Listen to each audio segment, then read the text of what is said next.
and get the feedback.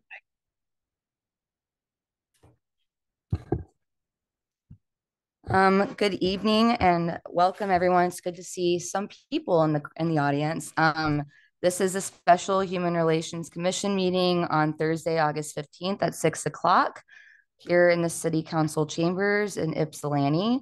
We will begin this calling this meeting to order at 6:02 p.m. Roll call. Trying to pull up a member of the list so I can do it in order.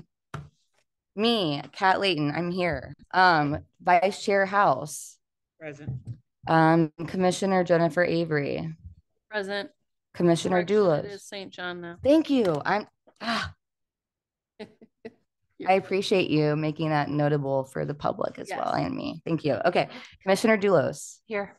Commissioner Harper. Here. Commissioner Hudson. Commissioner Jackson. All present except for the youth member. So we meet quorum. Great. And now we will move into approval of the minutes from the July 18th meeting. Those minutes are available. They're actually not in the online packet. I just pulled it up. So does anyone have a copy of the minutes present on them? I'm looking at the online version right now. I see different requests for legislation, which is cool, but I don't see any minutes. Look the last time. It would have been added to the last minutes. Okay, let me pull that one up. I pulled up the packet. Let me click minutes. Here we go. Okay. Does anyone have a availability to look on their phones, or do you just want me to, you want to trust that the minutes are accurate? Has anyone been able to review the minutes to vote to approve them? Can anybody check? I'm looking at it right now. Good. Yeah, so we did roll call. We had an approval of the meeting agenda, minutes approval. We had public comment.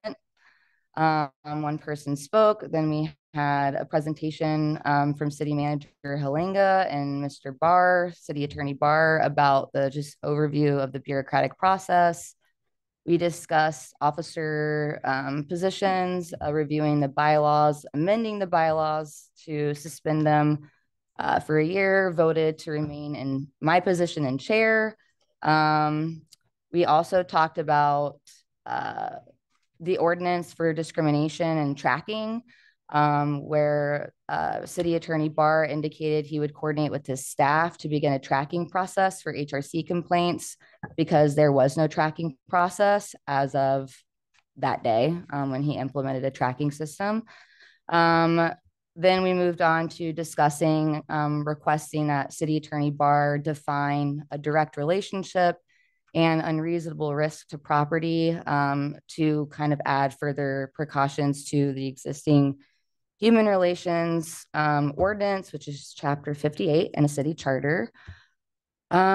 Which then we talked about the Fair Housing Center and wanting to reach out to them to get more information about this fair housing ordinance that we as a body have approved to bring forward to council, which was then put back on us to further work through it, which we are doing. And then we talked about moving the ordinance discussion of a letter of support or a joint resolution to support drug checking services to this meeting. We moved into City Council liaison report where we asked for an approval of a budget for our community forum series. City staff member Katie Jones appreciated, working with the commission and transitioning to different staff representation. No one had any commissioner report or proposed business except for Commissioner Jackson about a meeting with Adrian Wells going really well. Another person spoke at public comment. And then we moved into wanting to discuss future agenda items, and then we moved to adjournment. Do I have an emotion to approve the meeting minutes? Approve. Okay, do I have a second? Second. All right, all in favor, say aye. Aye. Aye. All opposed? Okay, all right. Can we, moving forward, get those printed for at least one copy for us to review, so we don't have to do this process again. They are in our packet. Oh, in our packet, they are in there. Yes. Yes. Thank you. We're in the middle of a transition of staff anyway, so we're just all getting on the same page, and that's okay. All right, moving on now. We are going to public comment. This is where members of the public get 3 minutes to share what's on their mind, and we will be listening and hope to have an opportunity to respond to your public comment during the course of the meeting. So please stay tuned if that is something that you would like to hear a response to. So yes, public comment is now open.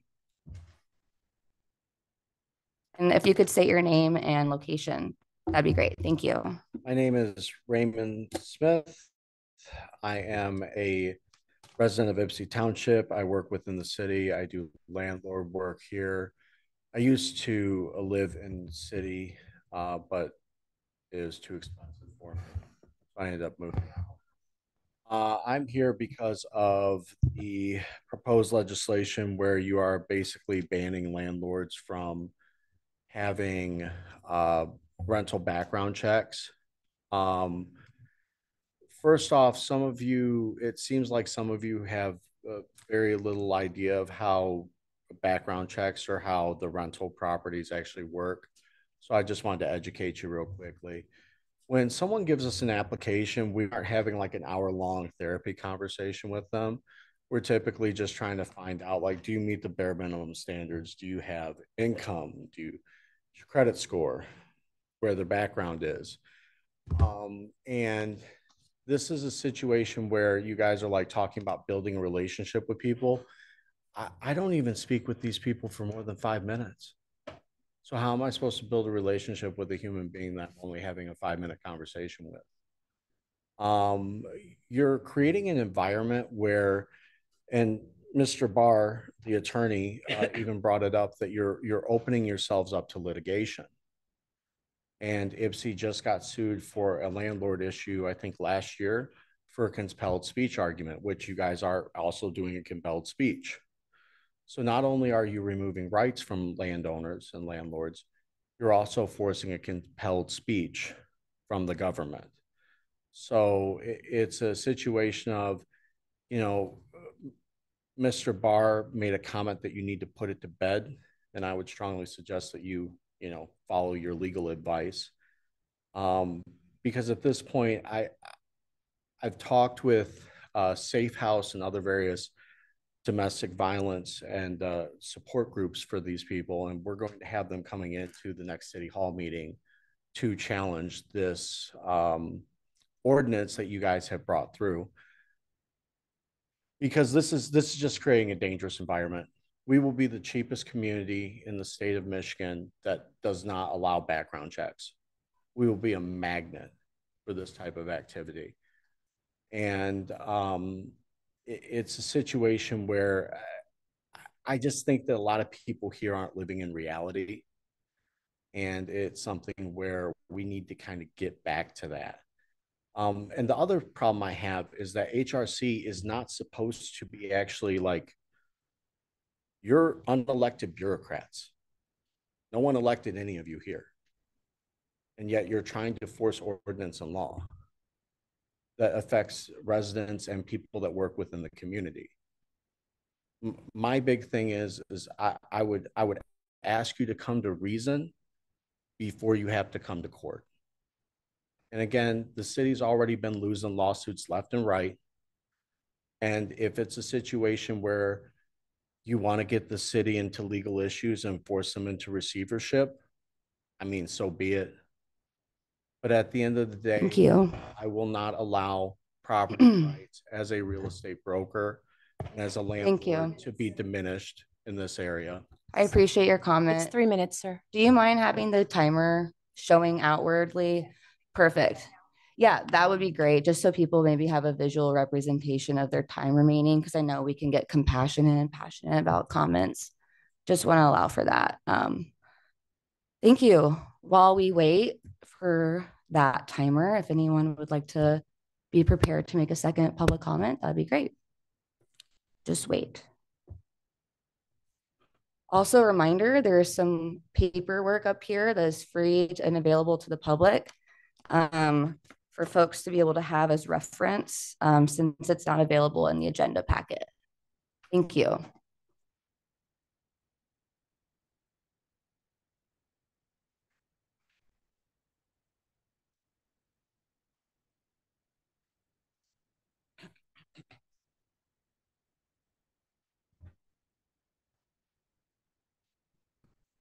Are you looking for an agenda? Agendas are on the outside, yeah. Yes, there is paperwork on ordinance language. The agenda is on the outside of the door, though. I didn't know if they were gone. Oh, I'm not sure how many were printed. Okay, thank you, Lori, for grabbing that. Okay, resuming public comment. Anyone else like to make a public comment? Thank you. Alexander Monroe, my office is right up here downtown.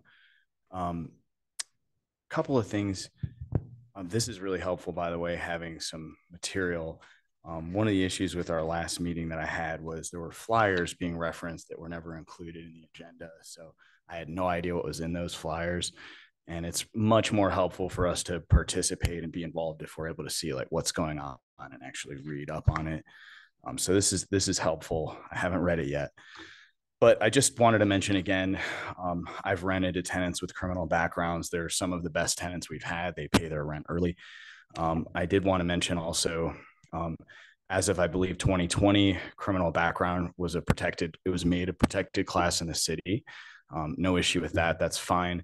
There's, of course, the exceptions when a pattern of behavior is a threat to business or safety that landlords can act as they feel the need to.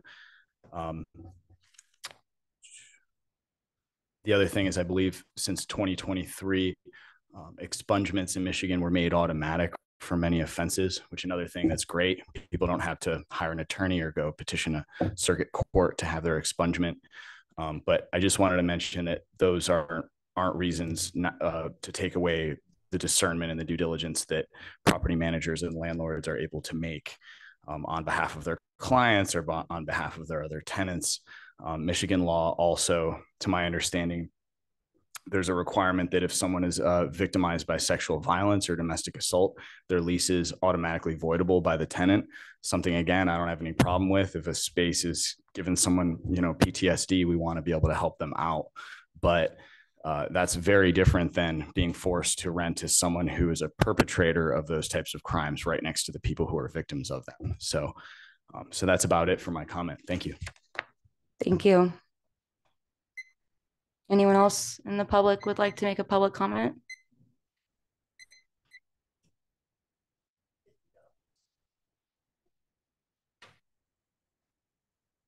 Hello. Hi, Human Relations Commission. My name is Amber Fellows. I live in Prospect Park in the city of Ipsy. A lot of familiar faces here. Good to see some of you and hope to get to know others that I don't know soon. Yeah, I guess, I came mostly just to learn more about the Fair Chance Housing Act because I don't know that much about it. So I'm just curious to get more context and learn more about that work. But what I will say from coming here today is that a lot of times commission work is fairly uninteresting in that there's not a lot of public engagement. There's not a lot of recommendations that come necessarily from commissions to city council. And so for the fact that you actually do have an audience of engaged people that are here because of the work you're doing means that you're doing something right, means that you're not just a rubber stamping commission, but you're actually probably trying to do something meaningful. So I don't want you to be discouraged by negative comments. You always have to understand where the comments are coming from. So if it's coming from, people or systems of power, then that's something that you're doing right if you're aggravating that group. So what else would I say? Oh, I was on the Human Relations Commission for 3 years, back in 2016 to 2019. So there's a lot of historical context of the HRC from then to now that I feel like maybe has been missed because there was such a long period of not being able to meet quorum and meetings. So I would be happy to come talk about the history sometime if you all are interested. And then the last thing I wanted to bring up was not about this, but I had heard that I think it was the evening of August 5th or August 4th, someone was seriously maimed in Depot Town at night. Police responded to a situation. Maybe it was armed robbery, I'm not sure, but the claim is that a person tried to take their life and ended up in the hospital brain dead, alive, but brain dead. And so that's seriously concerning to me. And one thing that might be helpful is if the Human Relations Commission forwarded a resolution to council asking for council to release the body cam footage so we have more information on that situation. So thanks for your consideration. Thank you. Thank you. Anyone else in the audience? Thank you. Hello, my name is Christian Sarah. I work in property management and real estate. I think the biggest tragedy of the new HRC guidelines is that it's really going to hurt smaller businesses. So like smaller landlords, smaller property owners, and it's going to make the larger conglomerates that everybody just loves in the city. I don't know if you've seen the stickers or graffiti or anything like that, but the point is that a lot of Ypsi residents, from what I can tell, they do not like the conglomerates because people don't have power over repairs or over anything else. When you have smaller landlords, as far as repairs, we have a more immediate response in terms of like their concerns and that sort of thing. So something like this is going to cost us more money to actually manage. So for example, the application fee is going to go from about $45 to about $100 if we have to do 2 separate applications, plus write a letter, plus do a phone call and say, hey, we rejected you because of your criminal background. It's going to hurt consumers, as is they're going to increase rent to also offset the increase of insurance rates. So that's actually why it failed on a state level, is insurance companies came in and said it would be 15 times your current insurance rate. So it was a non-starter on a state level. A lot of people ask, they say, well, Ann Arbor has this. It's like, well, but Ann Arbor has rent of like $2,500 for a studio. I mean, it's insane. I don't think somebody who's just starting out again is going to go to Ann Arbor with that kind of rent.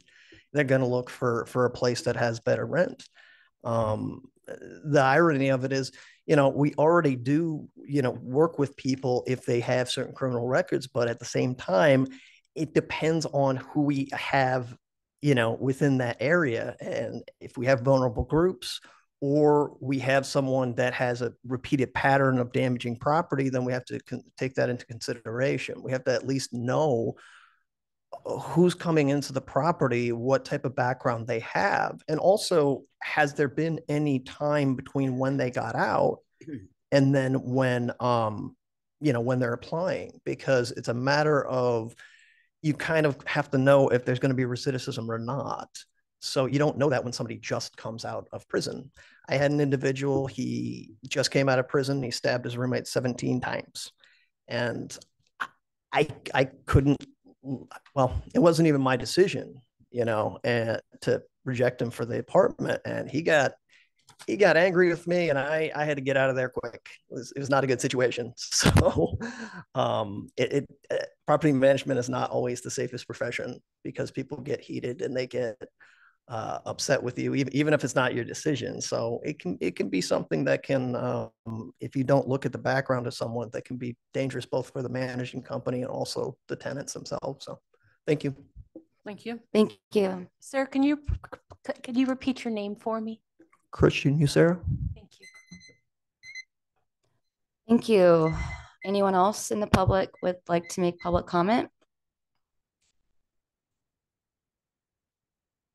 Thank you. Good evening, ladies and gentlemen. I'm saddened sometimes with the access to fair housing that I recognize in my position. Sorry that I didn't lead with my name. My name is John Walker. I work 2 blocks from here at a Brighter Way. I'm the community engagement specialist for a Brighter Way. On a regular basis, men and women enter our complex who suffer from stigma and the consequence of people occupied with prejudices. Now, there has been some very accurate comments made with regard to concerns of victims and the process that needs to be vetted with who has access to these facilities. However, how do we rightly do it? I agree with the gentleman before me. There's no way to really know unless we do a background check to some extent. But I ask you, you run a background check on me, and you know what you would find? You would find that 47 years ago, I went to prison when I was 21. And I remained in prison for 46 years and 11 days. Tomorrow, I will have been on 2 years. So how do you read a cold record and predetermine the likelihood of my success or failure in occupying a particular residence? It's a difficult task. In the same way that the sister gave you guys an acknowledgement of the difficult task you have in the decisions that you make, renters have a difficult task. But we need to consider individuals like myself, who I'm in the process of seeking a space. Like the gentleman before me, I live in Ann Arbor. I stay in transitional housing provided by a Brighter Way. They provided me access to that housing. But for a Brighter Way, I would not have a place to stay. If people use my past to prohibit me from moving forward, how do we call that fair? Thank you for your time. Thank you. Thank you. Anyone else in the public that would like to make public comment? Thank you. Zoom. Oh, great. We have one more here physically, and we will go to Zoom. Hi guys, Corn, Ipsy Township. So I want to talk about the agenda item regarding drug checking. I talked to you a couple of times about why it's important. I wanted to give you some updates. We have received letters of support so far from the Michigan Department of Health and Human Services, and also the Michigan State Police. We're partnered with the only organization in the state of Michigan that has been running drug checking. They've been operational for the last 3 years, and their funding is through the Department of Justice on the federal level. So we have support now from the county level, which is the prosecutor, Ellie Savitt's office, from the state level with the Michigan Department of Health and Human Services and the Michigan State Police, and then also on the federal level through funding from the Department of Justice. So we are still looking for support on the city level with this. What would be really helpful would be a letter of support from the Human Relations Commission. I think the reason that this is within the purview of the commission is, like Mr. Walker brought up in his very compelling public comment, stigma is a big part of discrimination. Ypsilanti is not free from stigma or discrimination. For our participants to actually access services and feel comfortable and trust that they're not going to be criminalized, we need the support from the city to give directives to Ypsilanti police. So it's entirely a discrimination issue, which is in the purview of this commission. I do want to speak on the Fair Chance Housing Ordinance, just because I think I've noticed a pattern of some misdirection and miscommunication coming from, particularly from city staff And I think when this was initially introduced, it was around some nebulous language concerning what justifies a reasonable threat or a reasonable danger. And again, that is kind of nebulous and discretionary. And so the hope was that the language would be changed to put some accountability on folks to justify why they consider a threat to be reasonable. And again, Mr. Walker's very compelling public comment spoke on that very well. So I don't know how it got to this point and why kind of the spirit of this has been lost. But as was mentioned earlier, it's not in the purview of this commission to forward any legislation. That's not, I don't think, whatever you guys were trying to do.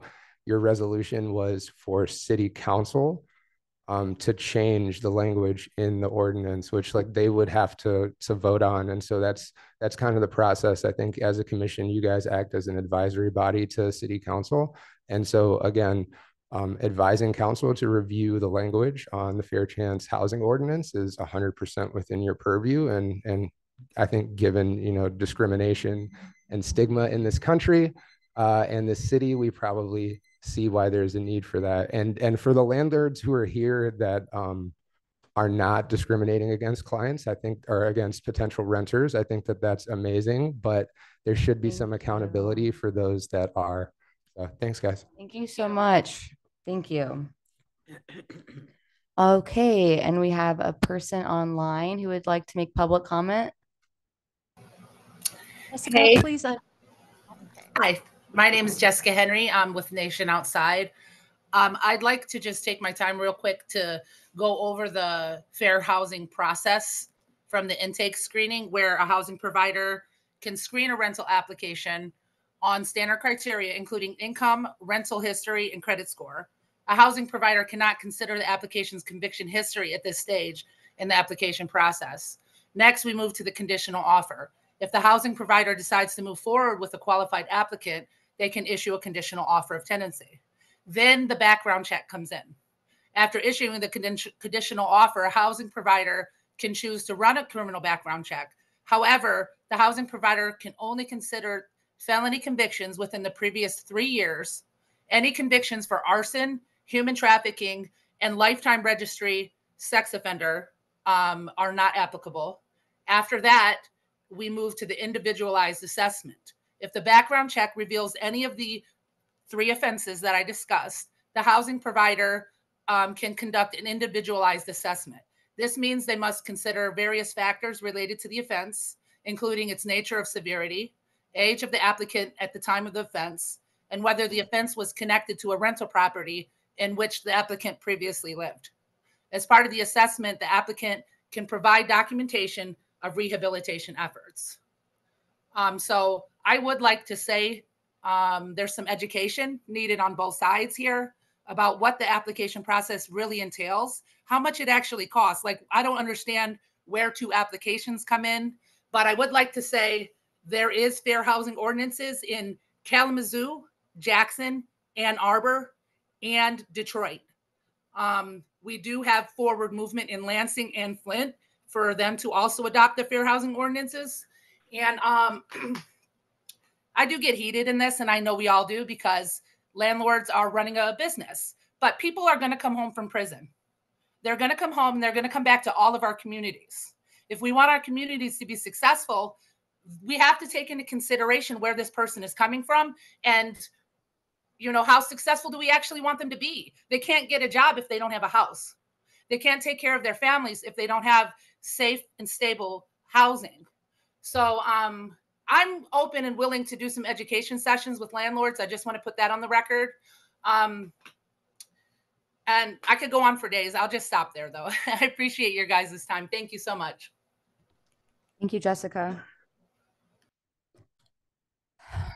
Anyone else online or in the audience that would like to make public comment? Okay, I am closing public comment.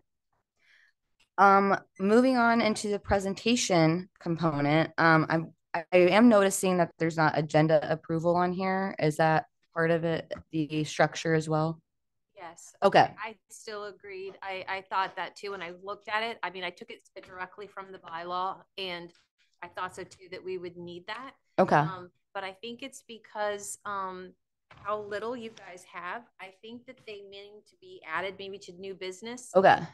Okay. So well, for the presentation, what was on the agenda that I sent you was the Fair Housing Center. We reached out to as a commission to have them, who they're professionals in tenant landlord issues and housing issues, to really have this better understanding of what the ordinance is saying, where it's getting at, because from when we as a body decided to create and advise council on adopting ordinance amendment to include a fair housing ordinance, we were trying to have this conversation to advise that. And part of that meant being able to understand the full picture. And I think somewhere in between city council meetings of first reading and second reading of the ordinance, there was misinformation that just continued to spread. And now we're in damage control. And that's really hard for everyone, because I understand it's frustrating. So Fair Housing Center was unable to come and do a presentation, but they did write a letter for us. This letter was available at the front sill if you did not get a copy of it. But I just want to read it for the record. It says, "Dear Commissioners, the Fair Housing Center of Southeast and Mid-Michigan, based in Ypsilanti, supports efforts to expand housing opportunities for all, including those who have a history of interaction with the criminal justice system. In 2016, the U.S. Department of Housing and Urban Development, HUD, came out with guidelines banning blanket no felony policies for housing providers, public and private. This policy in particular arose out of the acknowledgement that the criminal justice system leans more heavily on people of color, particularly Black people. Therefore, property owners and agents in the city of Ypsilanti should already have nuanced policies in place that take into consideration a potential tenant's age at the time of conviction, the severity of the crime, and evidence that the person has been rehabilitated. A City of Ypsilanti Fair Chance Housing Ordinance would simply require that property owners and agents to make a provisional offer of tenancy before they ask about a criminal background. The Fair Housing Center is available to investigate claims of illegal housing discrimination for tenants and the organizations who advocate for them. Sincerely, Pamela Quiche, Executive Director." I just wanted to have that read for the record, because I think it's extremely important to be mindful of the miseducation and misinformation.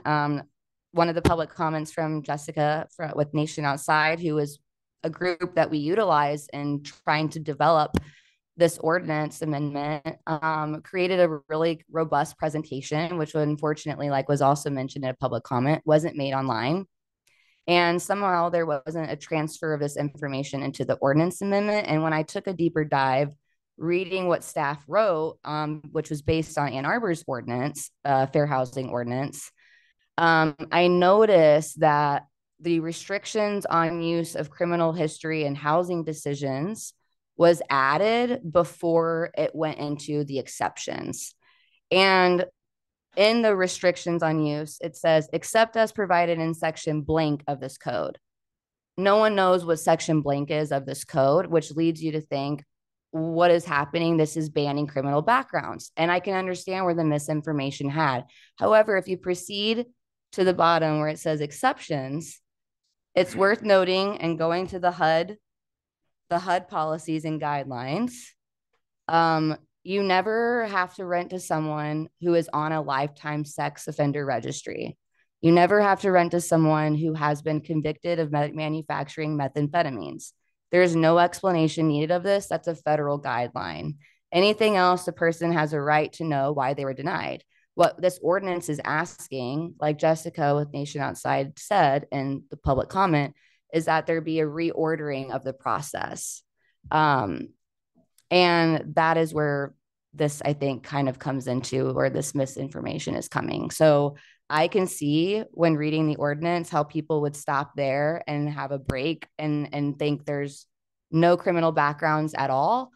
But I encourage people, and also the point of us is to try to rework this to help it be more comprehensive and less confusing. And that's part of our job as an advisory body.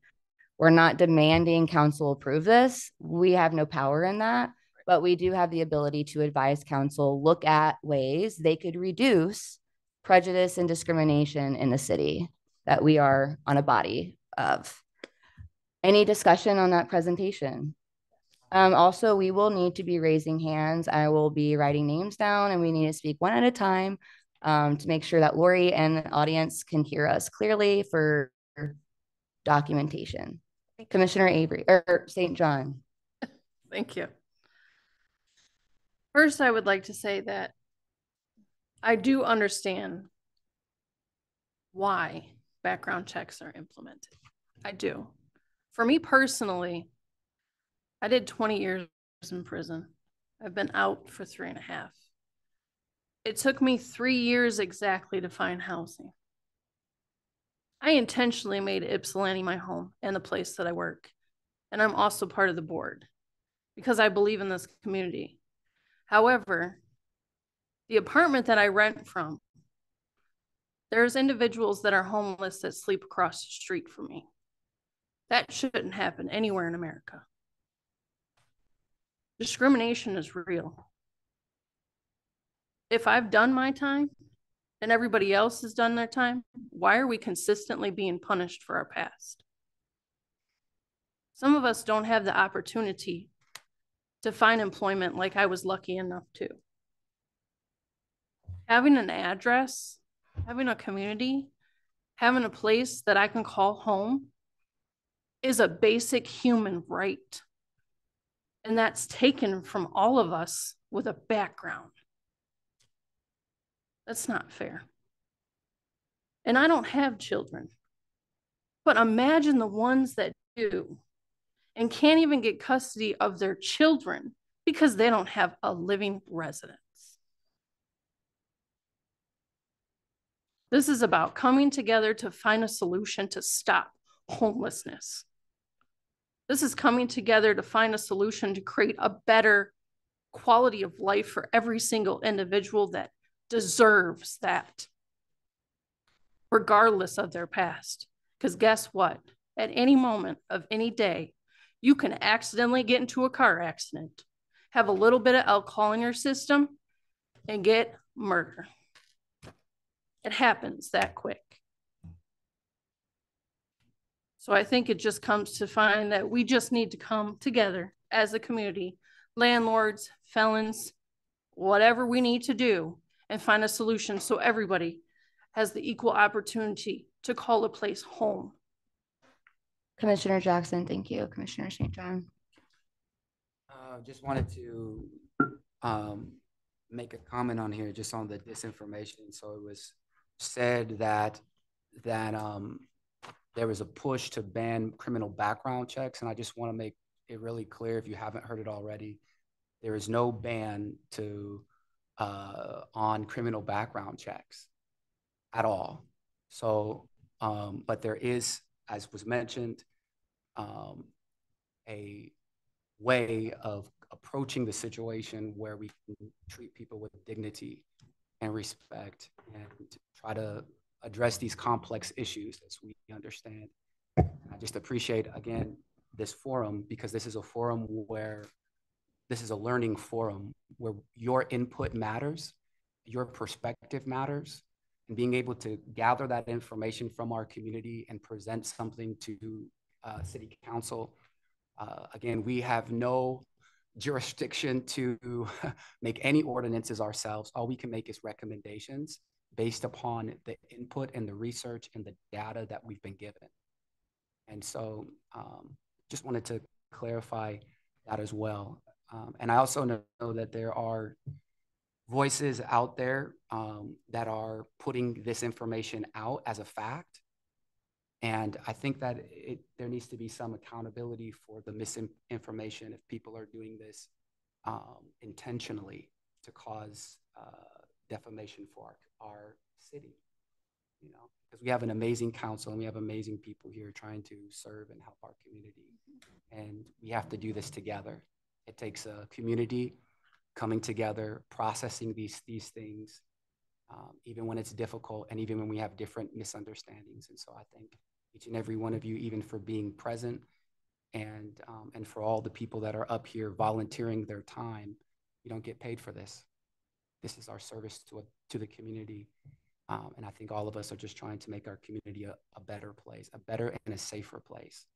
And so thank you for every person that's willing to contribute and to help us together make Ypsilanti amazing.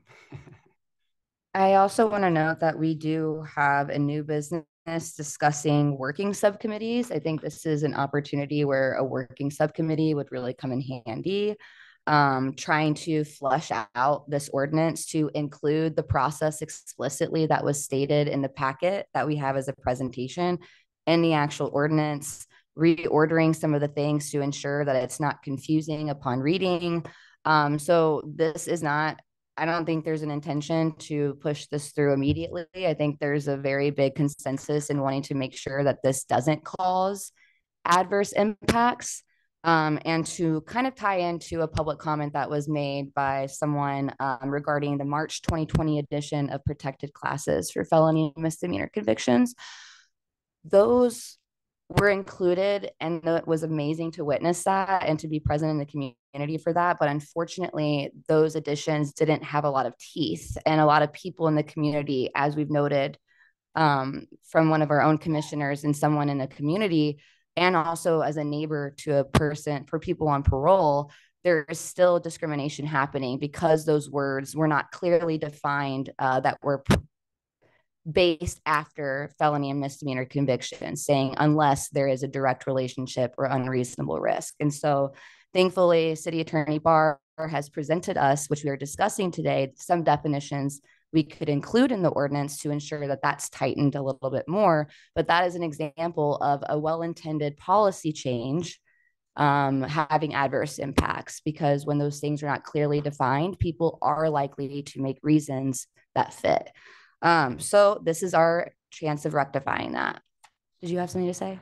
Yeah, I just want to reiterate, I think someone said this, how the rental application process will work. It'll be initial screening, condition offer, background check, individualized assessment considering factors. I just wanted to say that again so that we're clear about that. And then also this actually reduces recidivism, which will help the community. But I think it's important for us, again, to be educated on both sides to be able to go ahead and figure out what's the best that we can do. Also, as a person who's done research in behavioral health and criminal legal system intersection, and as a social worker in that field for many years, the term recidivism is often utilized, but actually not accurately defined, because different entities within the same criminal legal system have different definitions of recidivism. So how the Michigan Department of Corrections defines recidivism is not how the county defines it, or how the state police define it, or how the public defender's office defines it. So because there's not one universal definition, data around recidivism is hard to really know. However, it is shown in data that housing first models and securing housing for people does work in reducing their likelihood to going back to jail or prison. So any other comments from commissioners about this fair housing letter before we move on? Okay, moving on into old business now. First on the agenda item is discussion of the newly developed discrimination complaint tracking system for the city of Ypsi at the city attorney's office. So this was mentioned when in the original agenda I created. This was specifically in regards to, we try to propose having a better way of tracking discrimination complaints in the city, because I think it was an early spring, late winter this year meeting. We had asked City Attorney Barr, how many complaints in the city have we received for people with the human relations ordinance? And we were unfortunately not able to get a number except for few, which isn't a specific number. And as an advisory body, that's purpose is to study discrimination and prejudice in the community. It's a little hard to do that when we don't have a tracking system and where we are unable to know what are people complaining about, what protected classes are being targeted, et cetera. So he did request his staff to set up the tracking system on his computer system, which is similar to the system they use for the Freedom of Information request. He said that it is a separate file where they can track complaints and assign a number to each complaint. He thinks it's set up, but he has not received any complaints yet. So that kind of opens up for discussion. What are people thinking about with this tracking system? I personally am curious, like what components are being tracked? Like what are we asking in these, like what is this, like what are the columns and the rows? What are the variables that we're tracking? Does anyone else have an interest in that? Like what are we collecting? Because right now I'm not really sure. I know that we have a number. I'm sure we have a protected class, right? But what else? Yeah, I'm definitely interested to know. Yeah. So it would be nice to get clear about what are the issues, and what are we actually looking at. For sure. So I think we're making progress here, and this insight and information will help us to better understand the felt needs of our community, because we get to see what they are. Right, exactly. And hear about them. And so I think that's important for us so we can make recommendations. Cool. I'm going to do Commissioner Harper, Vice Chair House, and then did you have your hand up? Okay. Yeah, I was just going to do a quick piggyback off that. Yeah, we need that to be able to do our study cases. Okay. Vice Chair? Hello. Yeah, I want to know if included in that tracking system, is it those complaints that are diverted to other agencies? Is that being tracked as well? Like we got X number that we could divert to this other agency about what cause? Okay. So wanting to know if these are all of the complaints the city is receiving or just those ones that are not being diverted. Okay. I'm making note of that. Commissioner Dulis? I'm interested to know if this is raw data or like summarized by his staff. I remember we talked before about maybe redacting, personal information that we don't need to know, of course. But yes, basically just wanting to know if it's, they're just giving us a summary, the way that they digest it, or if we get to hear the actual person's words. Okay. Thank you. Yeah, I think what I'm hearing is one, we want to know like what are the variables that are being collected. Two, are these complaints the whole entirety of the complaints being received or just the ones that are not being transferred, et cetera? And three, is this raw data or summarized from his staff that is being put into the tracking? Okay. Are there any other questions or discussion items for this in particular? I just want to say I'm really proud of the fact that we were able to like get this process going. This is extremely important for us to be able to fulfill the general purposes and functions of this commission.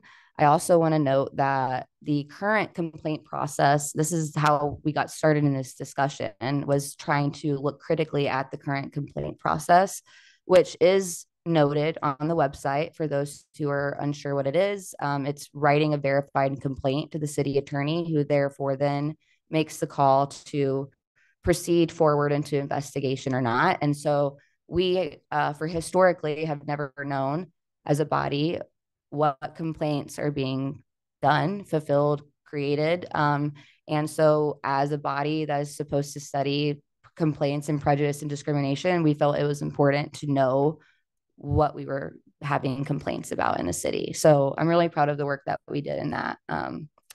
Is there any other discussion before I move on? Okay. All right. Next is reviewing City Attorney Barr's memo regarding legal definitions.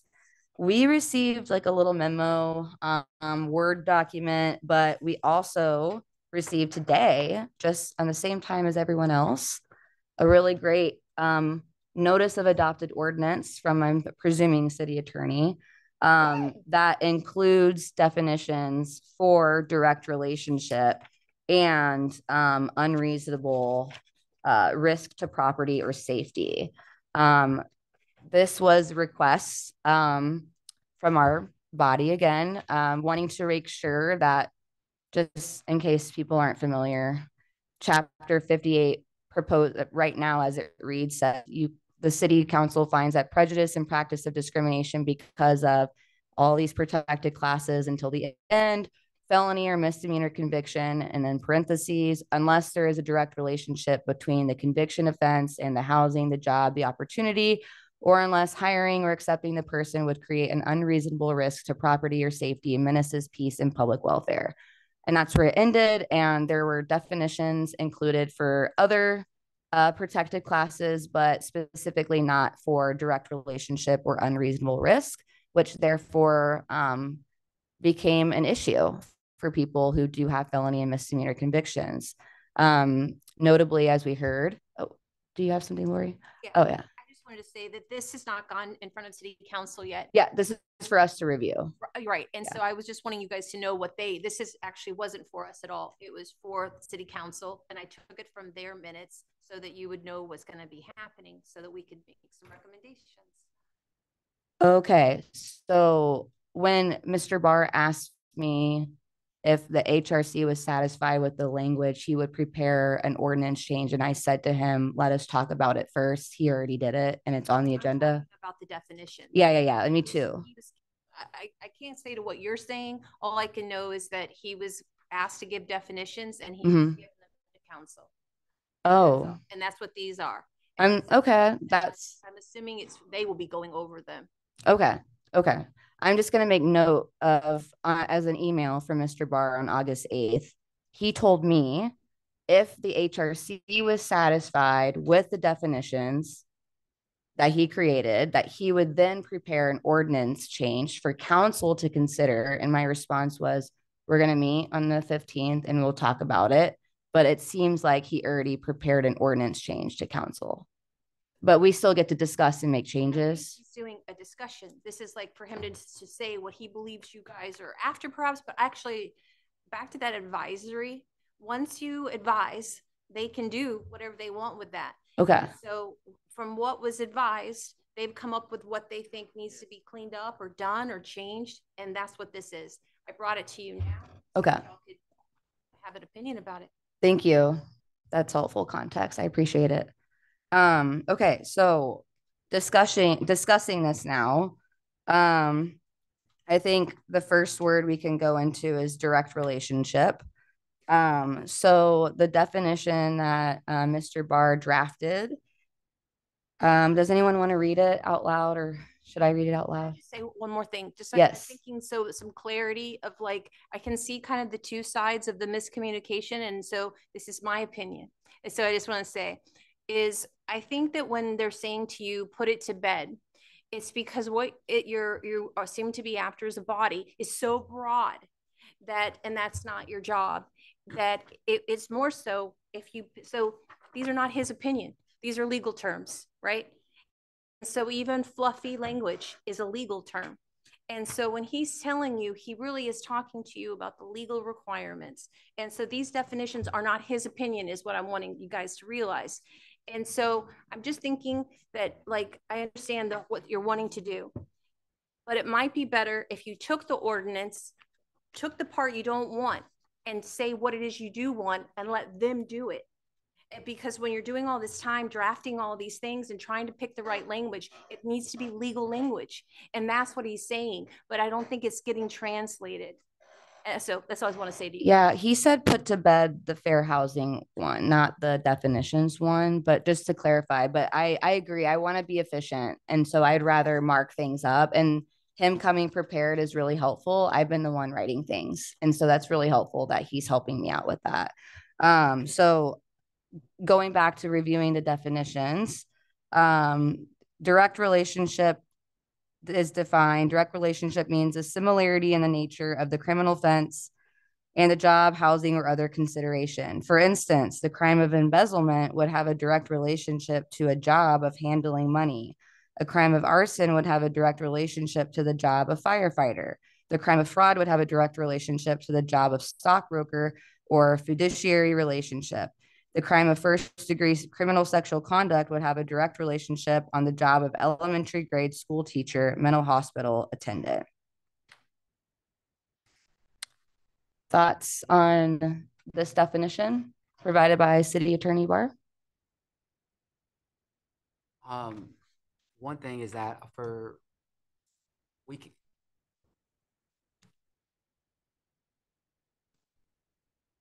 I'm going to also be taking notes of people who raise their hand. Yep. For me, I think being able to spend some time to look at this and to review this, even outside of this, there's a lot that's here, and I want to read it thoroughly and better understand it. And my concern is that I won't have enough time in this moment to be able to have to come up with the perfect language and the change it or bring any. I could bring some suggestions, but I think if I have more time to look at this and digest it, I'd be able to give more input. So that's where just I'm at. Thank you. I'm writing Commissioner St. John after Commissioner Harper, and real fast, just a reminder to speak closer to the mic.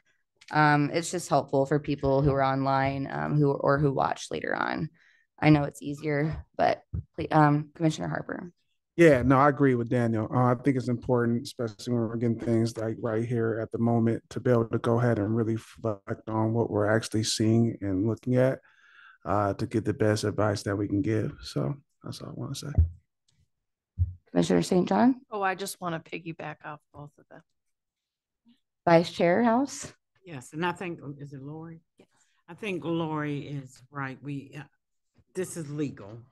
So in order for us to even make recommendations, we have to change the wording. We have to do it in the same atmosphere as they did it legally. So for us to strike out some words to say, okay, we don't want this part like we started off in the very beginning, we have to come up with the other legal definition as Attorney Barr did to replace that, if that's what we're looking to suggest to council. So I want to agree with everyone as well. I think there's some fleshing out to do. I do appreciate the attempts to clarify the ambiguity with like contextual examples. And I do appreciate the balance between safety and fairness. However, I note some subjectivity and vagueness, and some lack of specificity on timeframes, which could therefore create potential for like overemphasis on certain issues. So I think that us taking a moment to work, or maybe in our working subcommittees, be able to really hone in on these things. I do, however, want to just like read the next definition just so it's out and about for folks to know, which is unreasonable risk to property or safety, means a higher risk that would not occur but for the fact of the criminal conviction. For instance, the risk of hiring a person with a criminal history of 25 years ago might be reasonable, but unreasonable if the criminal conviction was more recent, say within the last 1 or 2 years. An unreasonable risk might include the factor of force, violence, weapons use, multiple offenses, torture, depravity, mutilation, age and condition of victim, unrepentance. I'm going to presume that our thoughts are maybe similar. Vice Chair. Yes, and back to Lori.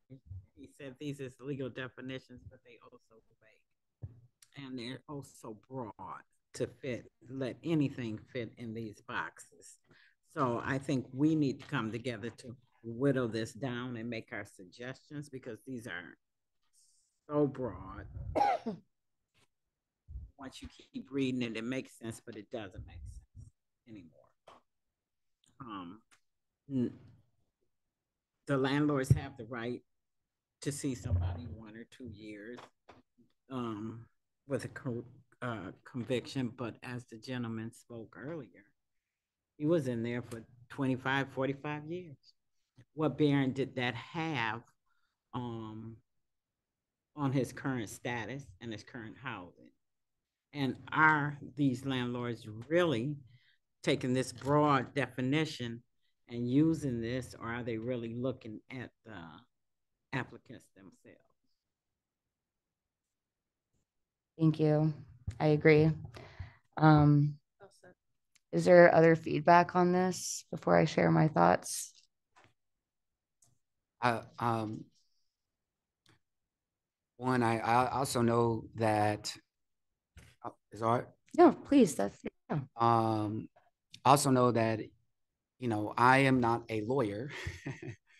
And so how things are written, I can have an opinion about them, but I think being able to, and this is what we're doing, and this is the joy of this partnership, because we can give our feedback, but thank you, Mr. Barr, wherever you are, that you're going to help us keep this legal.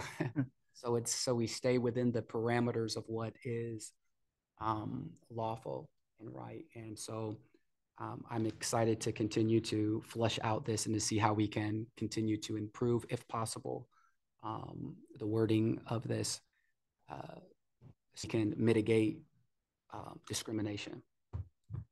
Yeah, I thank you. I want to note that our whole, goal in the spirit of like wanting to create less ambiguous language in Chapter 58 Human Relations Ordinance was to reduce this like arbitrary decision making. And I feel like without establishing a clear guideline of how the recency of a conviction should be weighed with like, say at least within 1 or 2 years, like that could lead to arbitrary decision making where one person might consider 3 years recent and another person would consider 10 years too long. So I feel like that's again like opportunity for us to have a working subcommittee maybe to try to think this through and flesh this out within still the legal parameters. I also think that this might be a really great opportunity to loop in the Fair Housing Center again, since they do discrimination complaints as well. So I feel like they might be a great resource for us now that they've, been able to help us out with this other one. I'm happy to reach out to them again. Is there any other discussion? Yes, go ahead, Commissioner Doulos. I have a question. Lori, do you know where he got these definitions from? Because you said, I believe that they're legal definitions, but they don't really ring as legal jargon to me. Yeah, I would even say, like, I don't think people realize it. Like in the, where did I just read it? In the Section 5862 definitions, the following words, terms, and phrases when used in this article, shall is a legal word. It means must. And so it's like, unless you're an attorney, these words are in here. And I would just go back, maybe instead of trying to find the words, maybe come up with what your intent is, and then have them tell you what you need to say to have the intent that you're after. Are you wanting it to be 1 to 2 years? Are you wanting it to be 10? What is it you're actually wanting? And giving the intent and then asking them to word it for you correctly. Seems like you would move forward better. I really appreciate that feedback or suggestion. I think that's great and helpful. I also thank you for confirming that shall means must, because that was an issue we had with our commission. Actually, we requested money, a budget, because in our bylaws it says we shall get money from the city council, but we were told by city attorney that must and shall are not synonymous. So I really appreciate you confirming that, because that has been blowing my mind recently. But thank you, because I thought shall is the same thing as must, and there's a discretionary with may. So shall equals must. Okay. But I guess that's my question, is that like if we're coming up with definitions, and if Attorney Barr is coming up with this direct relationship definition, who's coming up with the definition? So like you're saying that like ideally we would all help define or suggest how to define this definition? No. We would say what our intent is. Like what are we? Right. That's what I meant. I guess I worded it incorrectly. Okay. So we asked Bar to come up with these definitions. No, okay. We didn't ask Bar to come up with We did ask, yes. Okay. And then I'm just saying, like, where did he come up with these definitions? His law office, his years of experience as an attorney, his staff that are all attorneys. Okay. I mean, he said it to you guys when he was here. You know, we have the Constitution, the Michigan Constitution. You know, we have our. I understand we have a Constitution, Lori. I get that, but I'm just saying that. Wait, one moment at a time. I'm trying to do a better job at that. One voice at a time. I'm just saying this doesn't really sound like it came from a Constitution. You know, it doesn't. So I guess that's my question is like, were these definitions that he came up with because it's what he feels, or were they, you know, from his years of experience, or are they actually true legal definitions that came, you know, from outside resources? Yeah, I couldn't answer that for you. All I can tell you is that I brought it to you and that this is what was presented from his law office. Okay. This is an opportunity. Cited. Okay. Are there any other comments really fast before I propose a suggestion of an action step? Just, I think at the end of the day, this is what we have to work with. And I think these are great questions to explore. And so I think as we form our subcommittees, we can go deeper here and we can flesh some of this stuff out and get really clear about what we want to see, what our intent is, you know. Yep. Go ahead. No, it was me. No, you want to talk after him? Because he raised his hand. Okay. Sorry. Yeah, it was pretty much said. We just need to go ahead and review things and then put our intent behind it. Then we can figure out how it's going to work. So. Vice Chair House. I hear what Brittany is saying. Like some of these definitions, you can see that the specific code. Is that what you're saying? And some of them you don't. So I can understand what you're trying to relate. As well, I can see. Yeah. These are great questions. I don't think there's anything wrong. I don't think there's any bad questions out there. And we need to ask questions to get better understanding. Thank you for it. Thank you. Commissioner Harper, do you have a comment? Your hand's on the mic. Thank you. Okay. I know that we are allowed to ask questions and we get the answer to our questions via a memo.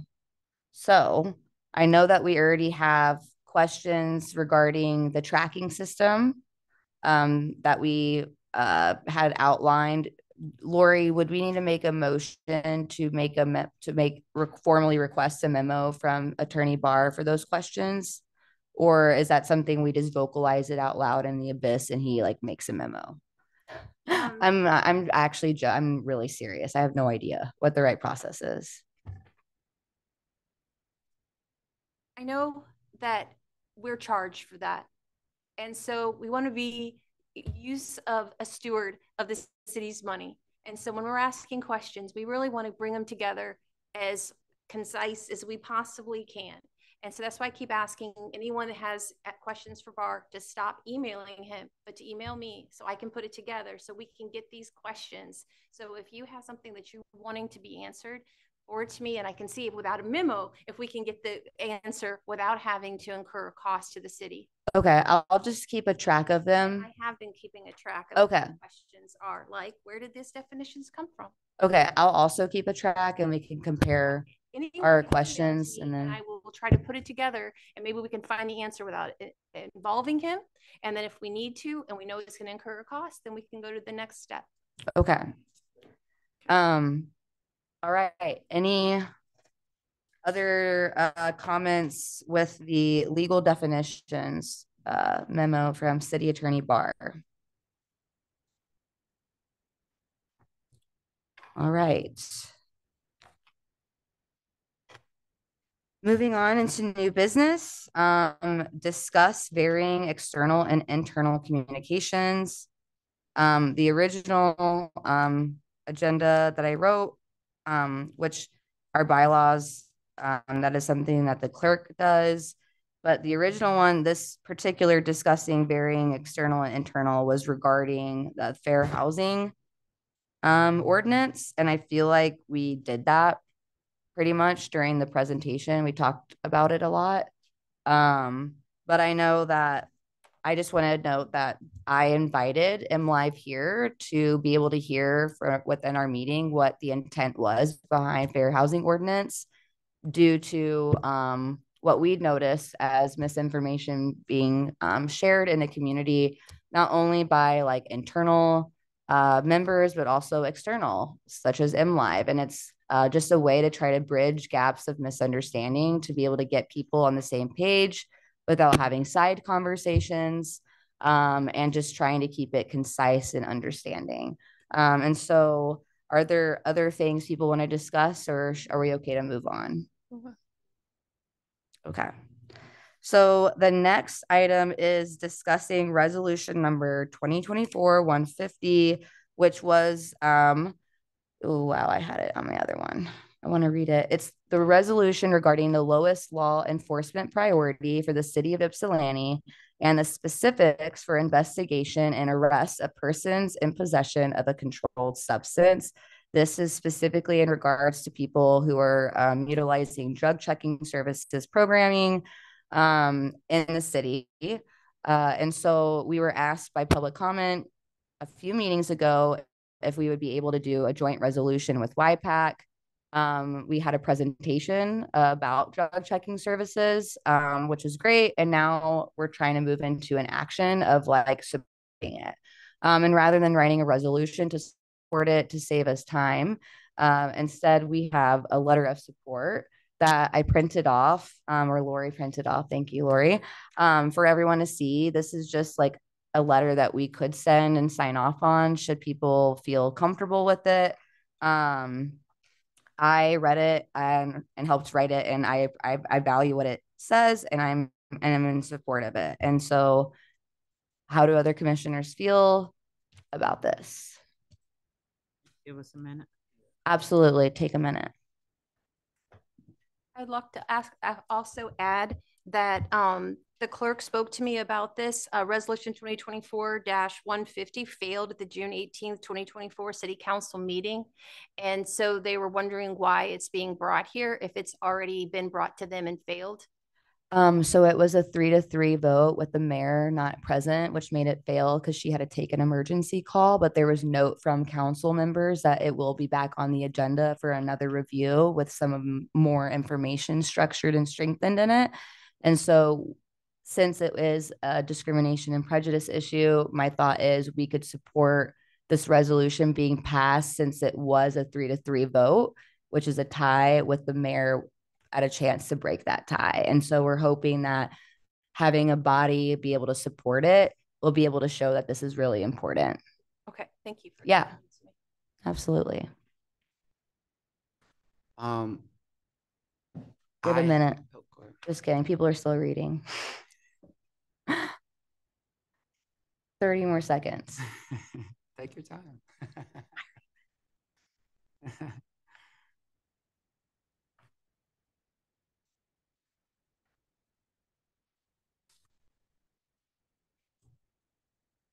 I added your name to the first, though, Commissioner Jackson, and then St. John.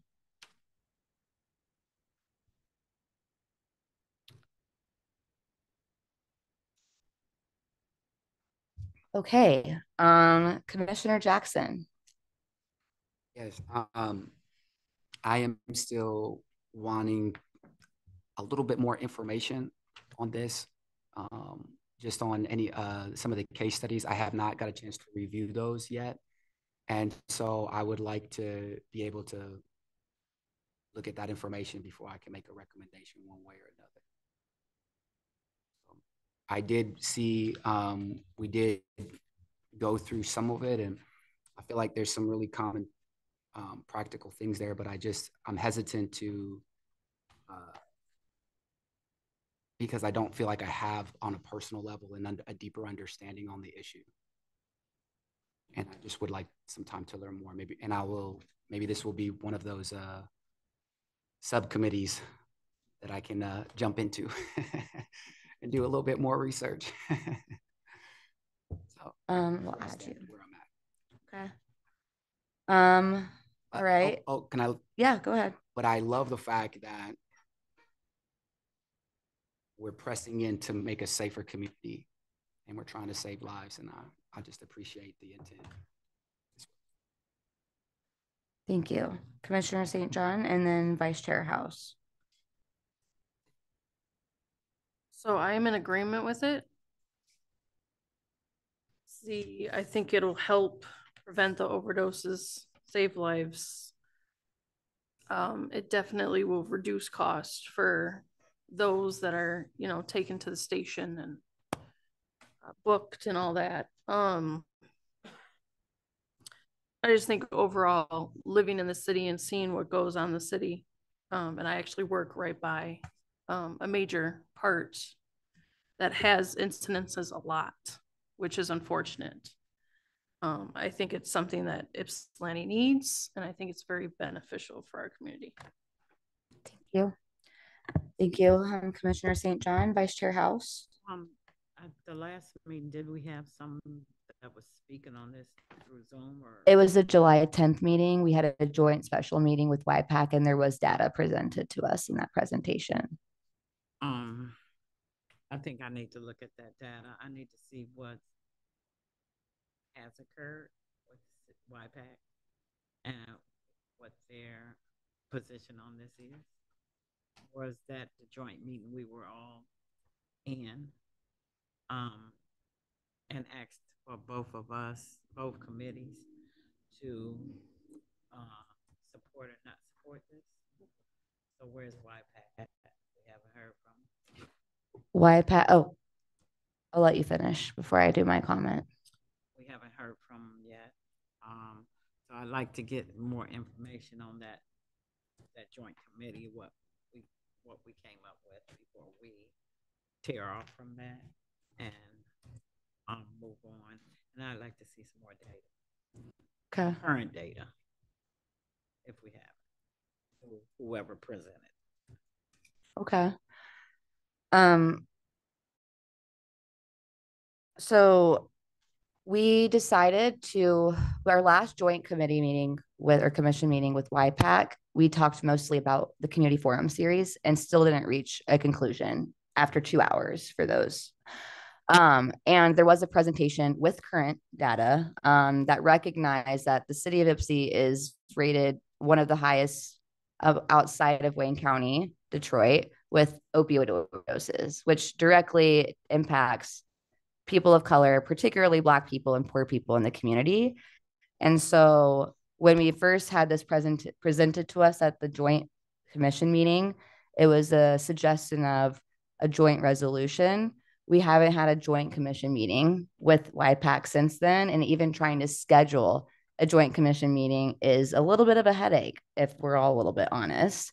And so the thought was splitting it, where we could offer a letter of support as just a commission within our own power to be able to support it, that way that could at least go to council and mayor outside of YPAC, and letting YPAC be their own body to make that decision without having to schedule another joint meeting to have this conversation. So I hope that like helps answer that a little bit. There is data again in that presentation. I see that people are on the email list for it. I'm happy to re-forward it again. I think this is extremely important given that the drug checking services program is coming to the city regardless. And so the county prosecutor's office is saying he will not prosecute people who are utilizing the services should they be found or arrested or charged with paraphernalia. And the point of this is to support and show support to the city that we will be wasting taxpayers' money when the YPD or EMU, whoever's in the jurisdiction that abides by the charter and our code of ordinances, that they will be wasting our money as taxpayers when they arrest people who have a possession of paraphernalia or drug possession. I'm losing my words right now. However, like that's a waste of money because they're not going to be officially like prosecuted. And so what we can do instead is show support that barrier to life-saving treatment and life-saving resources should be reduced and eliminated so people have access, an equitable access to help and resources and safety and in a risk reductive way. And so that is the point of this letter of support. Yeah, from the information and the data that I have, yeah, I definitely want to support it. I would still like to get a broader range of data as well, just from other areas, as much as we can go ahead and get. But yeah, I'm supporting this. I'm in support of it also. My question is just only are they looking for individual letters? No. Sign it as a commission? Correct. Okay. Yeah. Thank you for asking that. That just says your name, your title, but I was going to put all of our names on it. Yeah. Lori? I would just want to mention that I had sent out an email about the scope of what you were allowed to do, Human Relations Commission. And this was actually brought up, and the city attorney said that he didn't believe this was inside the scope of what you're to be doing as a Human Relations Commission. I'm saying, and that we could send it to him and that he would tell us if it was in, because the community forums, like they're just names, so we're not really sure what's inside of those, but that they would actually need to know what is inside of those before you move forward on those, and including this letter, I'm thinking. And so I just wanted to bring that to your attention, that they're not saying that this is within the scope of Human Relations Commission, because you're right, I'm sure. So wait 1 second. I just want to make sure people's hand raised are going to be accounted for. You want to speak? You want to speak? Okay, go ahead, Commissioner Jackson. Yeah. So I just want to clarify what I'm hearing from you. Yeah. That you're saying that the signing of the petition, is that what you're saying? Letter of support. As a commission, you're saying that from a technical standpoint, that may be outside of the boundaries of what we're allowed to do. Correct. Okay, that's helpful insight. As an individual, everybody that's sitting here could do the same thing, but as a commission, it has to be within the scope of the commission, which is in your law and bylaw. Okay, I have. We want to make sure that we're consistent with that.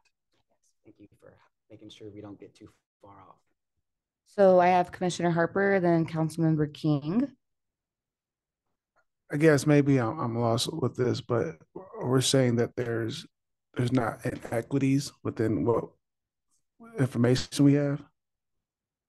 Is because I'm confused. I don't understand the question you're asking. If it's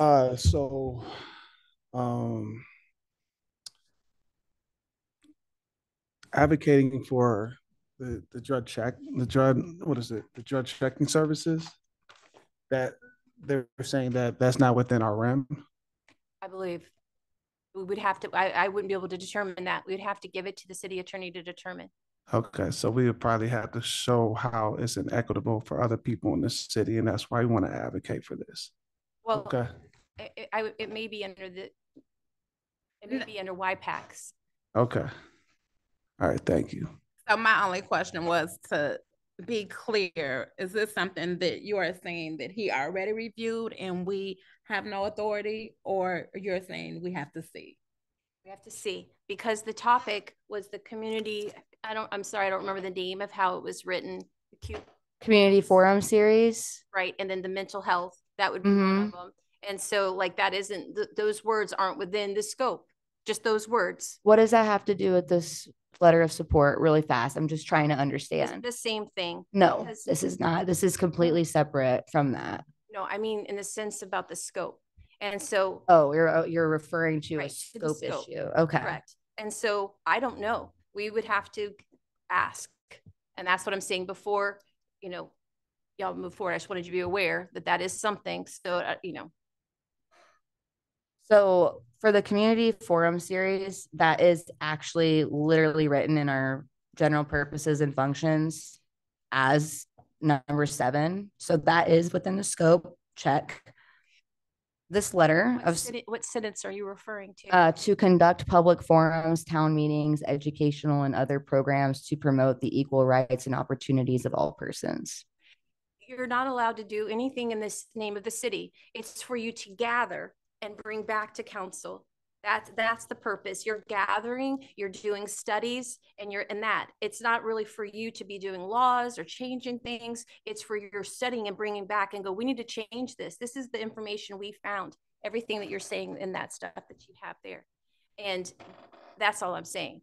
Yes. I know it's tedious, but even when Attorney Barr was here, he said it's an advisory. You bring your stuff back to them, and then they give it to council, and they may or may not do something, but that is the extent of it. Well, that was the main goal of our community forum, which is to gather information from the community and gather the data. Yeah, I don't know what it would have been, because it was just a word, but I'm just telling you what I was told. So you don't waste time. It's okay. Vice Chair. What word do we need to look for then? We need to look at article. What is it? Book. Chapter 58, number 7. Number 7, and use that verbiage.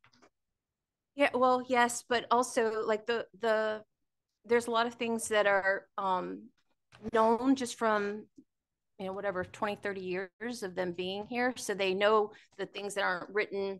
I don't really know how else to say it. All I know is that I was told that if it's not within the scope, we need to ask before we do anything.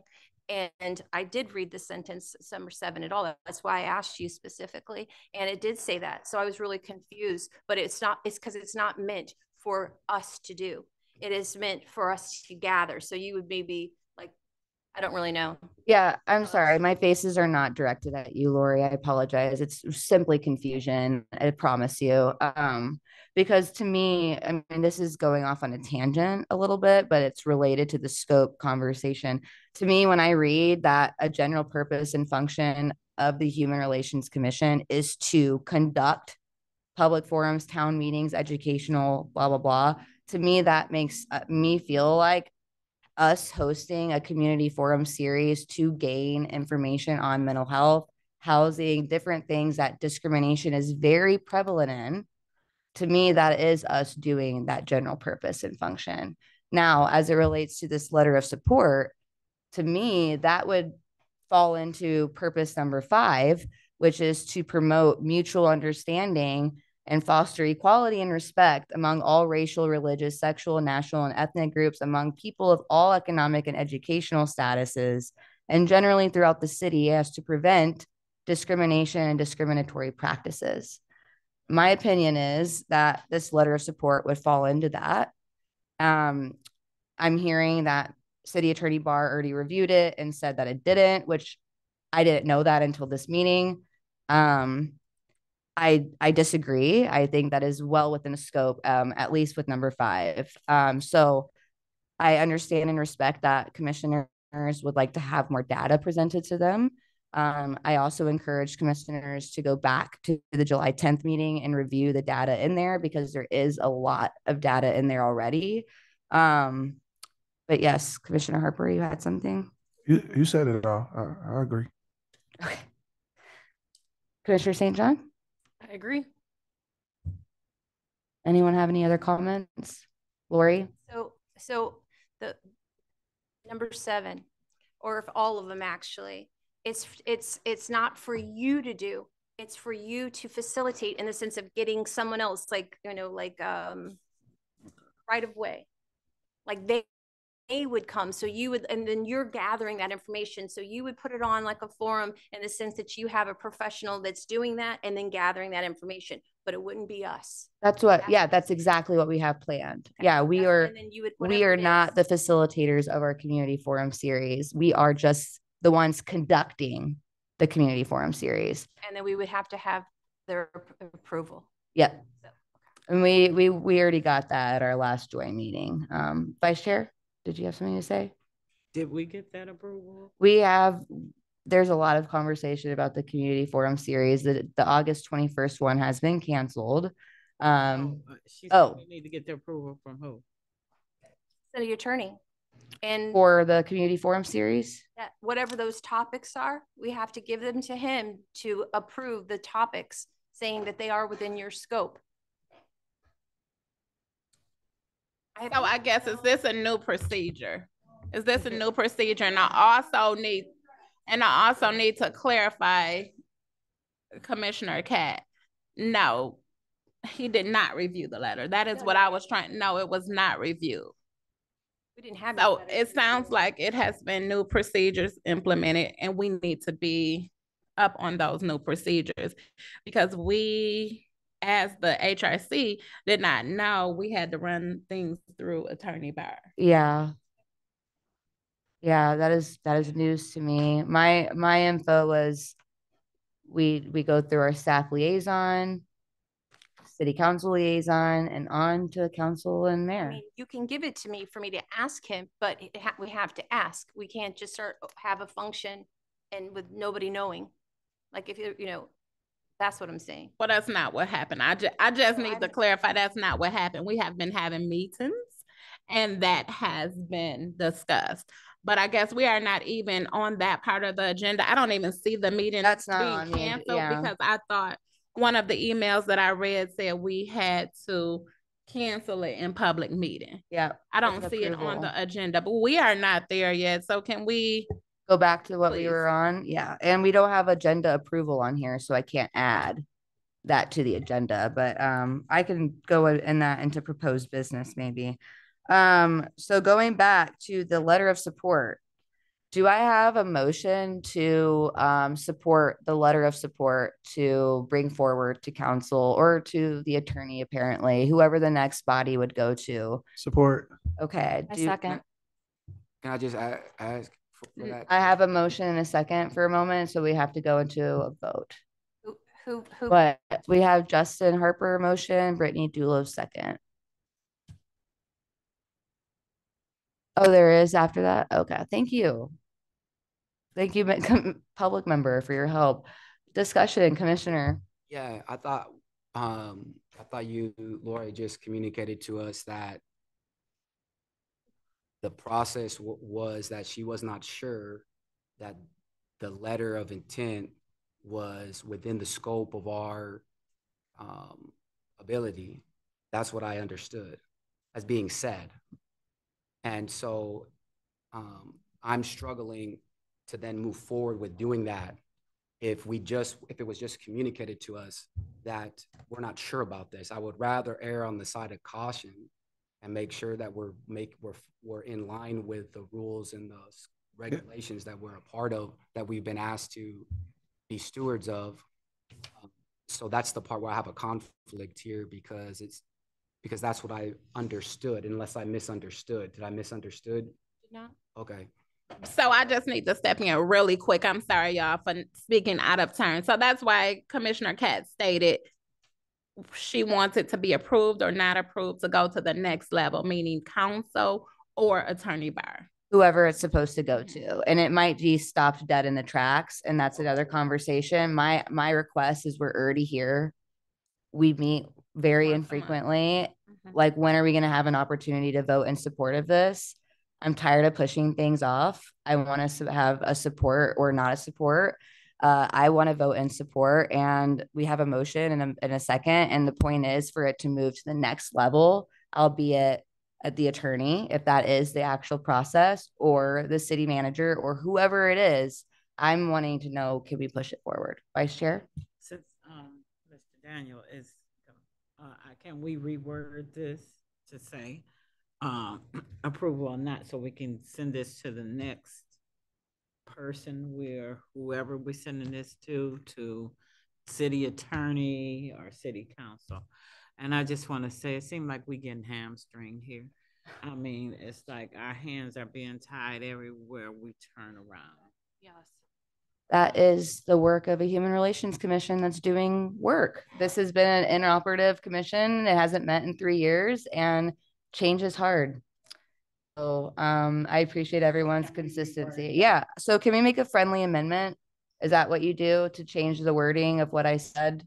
I don't really even know what I said exactly to have a friendly amendment to it, but whatever I need to change, I would like, the question was, do I have a motion to support this letter to the next level of approval for whoever it goes to get to city council.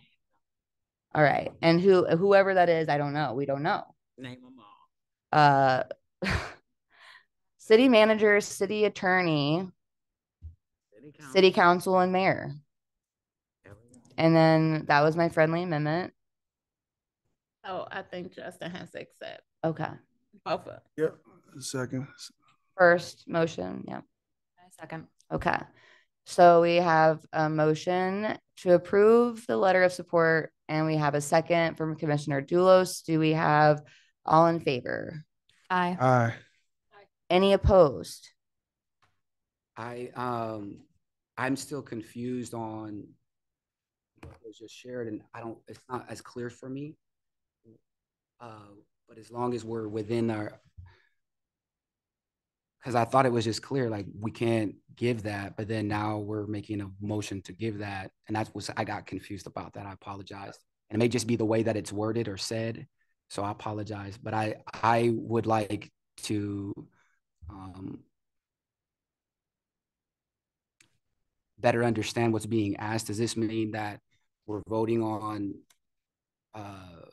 this proposal right now as an official recommendation? Is that the purpose of what we're doing right now, just for clarity's sake? Can I answer really fast, or do you? Maybe we're going to say the same thing, but I think a way to convey is that we're delivering to the next person it's supposed to go to, so we can just move the process to where it's supposed to go. And what are we asking them to? Because the intent of the letter is to say we all agree with this. And I had just made a comment that I wanted to make sure that I had better understanding. I did work, in there on Kensington, where it was the epidemic of the opioid, epidemic for America, and I'm working with a lot of the different groups out there doing this kind of stuff. And there's a lot of perspective on this, and I have not done my due diligence to better understand this. So I cannot necessarily move forward on it without fully understanding what's being fully proposed. Something beyond just a single presentation. I would like, as I shared earlier, to be able to research and do a little bit more, and not feel like I have to be forced. But if that's the direction that you guys want to go, that's totally fine. At this point, I'm not able to do that based upon what I've already shared. I'm not against it. I just want to understand better before I make a recommendation. And I, on a personal level, don't feel like I have that information yet. And I wouldn't in good conscience feel good about that. Vice Chair House. It was Lori first. Okay. Well, we're in a discussion. Do you mind if Vice Chair House goes first, or is it relevant? Okay. Well, I think you don't have to support it if you don't want to. If you're doing a vote, you don't have to support it. I would like to support if it's going to be. I just want a little bit more information. And that's your right. You know what I mean? I want to walk out a process.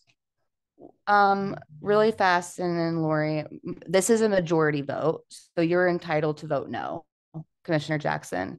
But what I heard was a majority of yeses. So if you would like, we can not include your name on the list of commissioners. Can I abstain? Yeah. Is that what that be the proper? So is that the proper? So it's not yes or no. It's just yes. You can abstain from a vote. Is that? Do we need to change the vote, or is okay? You just have to okay. Anybody else? Okay. I appreciate wanting to know more context and more research beforehand, but like people are literally dying right now about it, and there is a little bit of a rush to it, and that's my main concern. But I do respect your decision and wanting to have that. So that is why we defer to a majority vote in this case. So thank you for giving your perspective and sharing your thoughts behind that. I do respect that.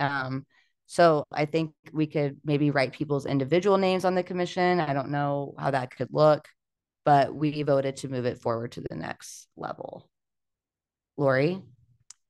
Yeah, I understand what you're trying to do. I would suggest that the letter of support that we add, that I send it to whoever has to approve or not approve. If it's not I'll bring it back for us next time. Okay. And if they do approve it, time of the essence, we have added to this that we just move it on to council. So if they say, yes, it is within the scope, yes, it's within the scope, that we just move it on to council. And instead of waiting for a month from now and come back for you, you're saying what I'm saying, to come back for me to tell you, okay, they said it's within your scope. You understand? Yes. That would just be my suggestion. So you're suggesting we don't move this letter of support forward? I'm saying move it forward. Okay. If you're wanting to, and the voting is wanting to, Yep. and that adding to it, not just that you moved it forward and then I come back in a month and say they said yes, it's in the scope. If they say yes, that we go ahead and send it to council. Okay, got That's it. what I'm saying. All right. And so now that we did vote to support this letter of support, does that mean that okay, so we're gonna have to talk to Do you want figure that out. in a motion or in the letter? No, it's fine with what you already did it in the motion. I'm adding, just like adding to the thing about to support the letter, but to that if it's approved by city council, it's approved by the city attorney and the city manager, that it would automatically go to council. Will it be able to come back to us if they do not approve it, to be able to work on or know why they didn't approve it? Or will it just be cut dead in the tracks? I don't know. Okay. I will do my best to find that information, but I don't know. Okay. I would assume you'd bring it back to here again. You would have to figure out a way, whatever that is. I don't know what they would tell me. I don't know. Okay, Commissioner Harper, then Vice Chair House. Well, I think this is important. I think that's a good question you asked, because I don't want this to go ahead and be dropped dead if it doesn't go through, right? So, is there, again, the rules, if I wanted to go ahead and abstain just so we can wait, and then maybe make some points about how it is inequitable, so we make sure that we have some backup to what our data is, and so that they can see what we're actually advocating within our RIM for the HRC. You understand what I'm saying? Like, if we say, hey, this is inequitable because of A, B, and C, and we bring it to them, then we might have more of a likely chance to say, oh, I understand where this fits in within our RIM of work that we're doing. Because I don't want this to be just drop dead, because it's too important of an issue. Do you want it to be rewrote? We need to find out if it's going to be drop dead, and we can get back to it if they say no. Well, you probably need to rewrite it first and see where you stand, or where our committee stands within this. Ultimately, I'm kind of trying to figure out, is this something that we feel like we all as a group should move forward with, or should we wait? I mean, if we don't know the answer, yeah, that leaves us. My thought is that if you read this and you're unable to piece together the equity and discrimination issues, that's concerning to me. But realistically, maybe they will dead it. But my question is, we should be able to come back and try again. That, like, I don't see why we wouldn't be able to do that, even if they said no to this. Okay, if we can come back, I'm still moving forward. And I just want to make the point that it doesn't. I'm reading this, and I don't think there's anything wrong with me. I just think that there's different ways of looking at the situation, and I think that there's a lot of perspectives on this, and I have worked personally as well with addicts dealing with opioid issues as well, and I do have a number of friends that have died from this, and it is a deep personal thing. There's a lot of ways to address the situation, and there's a lot of different perspectives on it, and I have yet to hear alternative perspectives. I'm hearing one side, and for me, that's not a way that I like to make choices. I want to look at the pros, the cons, and think about it holistically, and look at the data in the case study. Again, I have not had the time to do that, and so that's where I stand. So it has nothing to do with what's somebody reading this and you don't understand why they can't do that. This is the reason why, is because of those things. There's a lot of reasons why somebody might read this and have a different opinion. Is that fair? So I feel like it's really important for us as a team to be on the same page and to work together. But I appreciate this forum, and whatever you guys decide, I feel like it is an important issue. And if we can get that information and we can do it right, I would rather do that than to feel rushed or pushed. I don't like feeling pushed or rushed, especially when it's such an important thing. Councilmember King, or she called you too. On a positive note, from hearing what I'd heard from the commissioners from this seat, it did sound like the majority of people would vote yes to push it forward. And you can still come to council meeting if it does go forward and have more input at council saying why you approve it or why you don't. So I just want to put that out there as another option. Thank you. And anytime we bring anything to council, we should come to council anyway and say, hey, this is why we're backing this. Yeah. Yeah. So with data and research specifically to like harm reduction, it's there's a lot of abstinence programs, abstinence only programs that exist, which isn't really conducive to meeting people where they're at when you look at the stages of change. And so supporting this is inherently just supporting people having access to life-saving treatment and resources. That's all it's doing. And it's acknowledging what implementing drug checking services in Ypsilanti can do.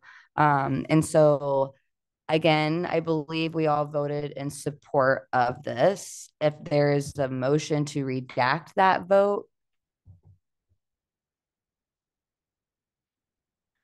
Okay, so our vote carries. We'll do roll call, and I already wrote it. Okay, so we need to do a roll call vote. You already. Oh, okay, great.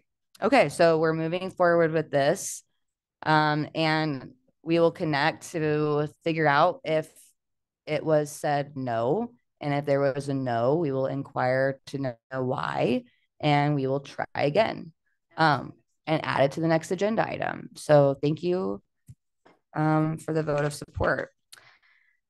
Okay, knowing that we have only 10 minutes left of our 2-hour time period that we give ourselves, we have review and discuss the Human Relations Commission bylaws.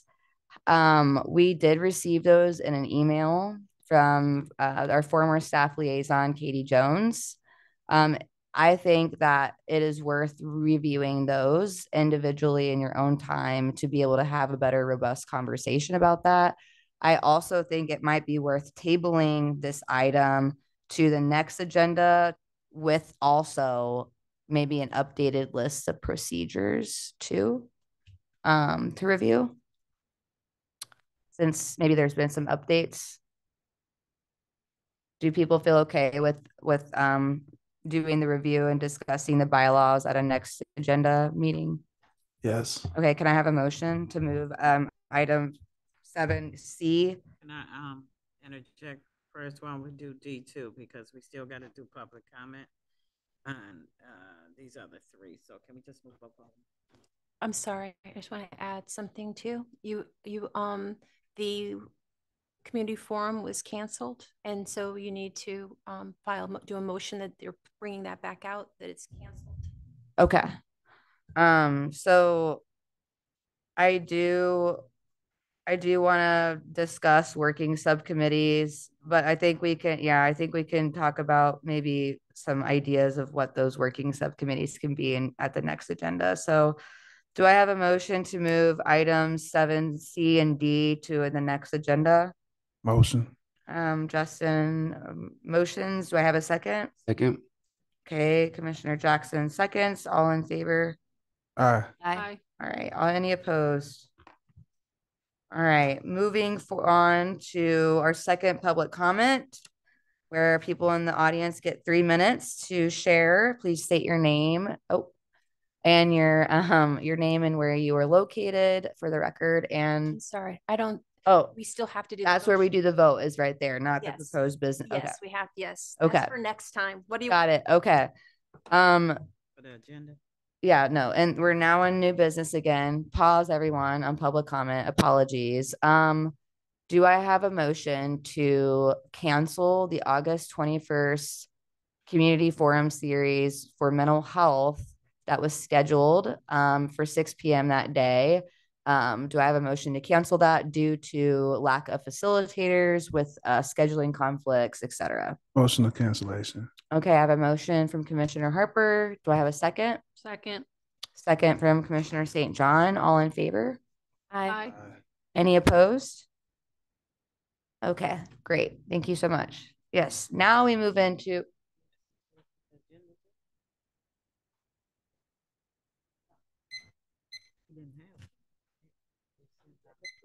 Yeah, no, we didn't. Yeah, we no. It's not on here. No. It's not in new business. Agenda approval? No. Okay, now we move on to second public comment where I already said everything. The rules are still the same. We welcome whoever is wanting to come first. Thank you.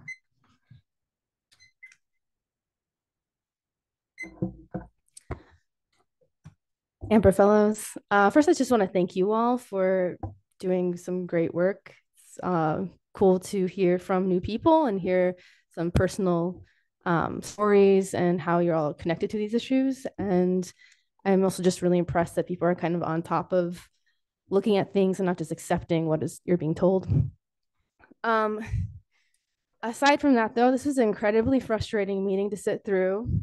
It's really disappointing to me that 3 years later, the same obstruction tactics are happening for the HRC. And so, yeah, I mean, this is complete bullshit. This is just obstruction from staff and John Barr. And I do really respect Lori and the city clerk's office and all the work that you do. It's really important, very hard work, but it is not going to help you to obstruct democratic bodies from doing the work they need to do, and is absolutely within their purview to forward things to council. At minimum, that's the most basic thing that this commission can do. And if you are still continue to face this obstruction, you just bypass them. All you need to do is convince 2 council members to add it to an agenda. That's it. So Michelle and someone else. Yeah, it's very disappointing, and I will be talking to the city manager about it. I think at this point, after seeing what's gone on tonight and what's gone on with the IPSI big commissions, we do need to call for John Barr to step down. The lawyer's contract is up this year, so it's something to consider. You do not have to accept what someone says just because they're an attorney. You know, law is interpreted. And we have seen over years and years and years now an interpretation that is always towards obstruction. So that is something to consider. I think next is proposed business. So I hope that you do add the potential to discuss the person that was maimed in Depot Town as proposed business for next month. I do think that issue is very important. Body cam footage is hot in the news right now. And so I think we should do our due diligence here. This is not the first time someone was killed or maimed because of police interaction. Last time was in 2022 when someone died after being chased by police in IPSI. So thanks for what you do. This is incredibly frustrating. I'm sorry you had to go through it. You're not in the wrong. Staff's in the wrong. Thank you. And just as a reminder before public comment continues, to be respectful and using respectful language to people when we discuss things. Thank you. My name is Ray Smith. I live in the township. I work in IPSI. I want to read what you guys wrote. Except as provided in section blank of this code, a housing provider shall not at any time or by any means, whether direct or indirect, inquire about an applicant's criminal history, require an applicant to authorize the release of criminal history, or if such information is received, base any adverse action in whole or in part from the applicant's criminal history. This is directly pulled from Ypsilanti's city's new proposed ordinance 1435. So again, saying that this is misinformation when I'm literally pulling it from the documents that you guys created is silly. And language manipulation is a very egregious thing when people do it. Like, again, it's very clear that this is limiting the owner's rights and responsibilities to keep a safe community. And when she's talking about democratic bodies, nobody here is on a democratic body. You are all assigned people, minus, well, I mean, technically the clerk may be assigned person. I don't know if you're voted for or not. But people here, it's not like you were voted for. You weren't voted for by the people who are here. Just chill out, chill out. You'll have your time to speak at city council meeting. What I would ask that my time is given back to me because the council member has interrupted me during that. Can we put this on pause for a minute? Yes. Okay. Mr. Smith, one moment, please. We have to put this on pause, Mr. Smith. You're being very disrespectful and rude to not only swear words, and I didn't use any swear words. You let me talk. You're being very disrespectful and rude, not only to us, but to your peers. How was I disrespectful by reading what you wrote? Actually, it's my turn to talk. We're gonna give. We listened to you for 2 hours. We're gonna give you your time back, but you're gonna listen now. She did nothing to you. You have to respect your peers and the audience. I don't have to respect anybody. Respect is earned. You should. Respect is earned. You shouldn't be speaking if you can't respect your peers. You want people to respect you. I have a First Amendment right to speak and speak whatever I would like to say. I'm going to continue this public comment now, and I appreciate the feedback. And I'm going to continue the public comment, uplifting what Commissioner Vice Chair House has said. We're going to remain respectful to each other and the people, and address your public comment to us as a commissioners, not to the public as public comment. And that is it. So thank you for hearing me out. I invite you to continue your public comment, and we will proceed. And if you could give him 30 extra seconds on the time. Oh, all of it. Let's give him. I want all my time back. Okay, let's give the full 3 minutes. We vote to give the full 3 minutes. Thank you so much. You argued for an ordinance to be passed that wasn't properly written. I literally in the beginning read what the ordinance said. You tried to pass an ordinance that was not properly written, and you have multiple parts in the ordinance that can punish owners and landlords for items that, again, it seems like you guys don't even know what the bill or the ordinance is doing. Also, too, I saw the rental application process that you guys were talking about. Clearly, you guys haven't run a rental application before, because when we run a rental application, all those things are set up at the very same time. And because we get them all in one setting in bulk, we pay a discounted price. So if I have to go with credit check this and then criminal background check later, I have to pay extra money, which means that even though I currently have the lowest application fee in Ypsilanti, which is $45 per adult, that means that I'll have to raise my application fee probably to around $75 to $85 per adult, because it means that I will have to separately gather information, add more processes, pay my assistant more money. Like, again, businesses don't just eat costs, they pass them to the consumer. And again, it's reading comprehension is key. You guys are saying that this ordinance is saying something that clearly when you read it does not. The attorney called it out. And law is something that can be looked at and identified and critiqued. But again, when an attorney is telling you to put something to bed, maybe you should put it to bed. Again, minus maybe 1 or 2 people on this board, this is not a democratically elected board. This is a board where many people have been assigned here. So again, I think people need to understand the scope. And we even have the clerk here saying that you guys are reaching well with outside of your own scope. It's a situation where I really think that you guys are trying to push the city into receivership by just eating lawsuits like a champ. And if that's what you guys want to do, I mean, so be it. If you want to do a compelled speech argument and get slapped with a lawsuit, so be it. If you want to mess with people's property rights and have people go argue at tax tribunal so you can get less money, so be it. It seems to be what you want to do. Like, again, I've rented out to felons. I've looked at their background and decided, hey, this isn't a problem for me. But taking away my ability to look at it or to make discernment and make decisions is nonsense. You're not the person who has to walk inside a house. Thank you.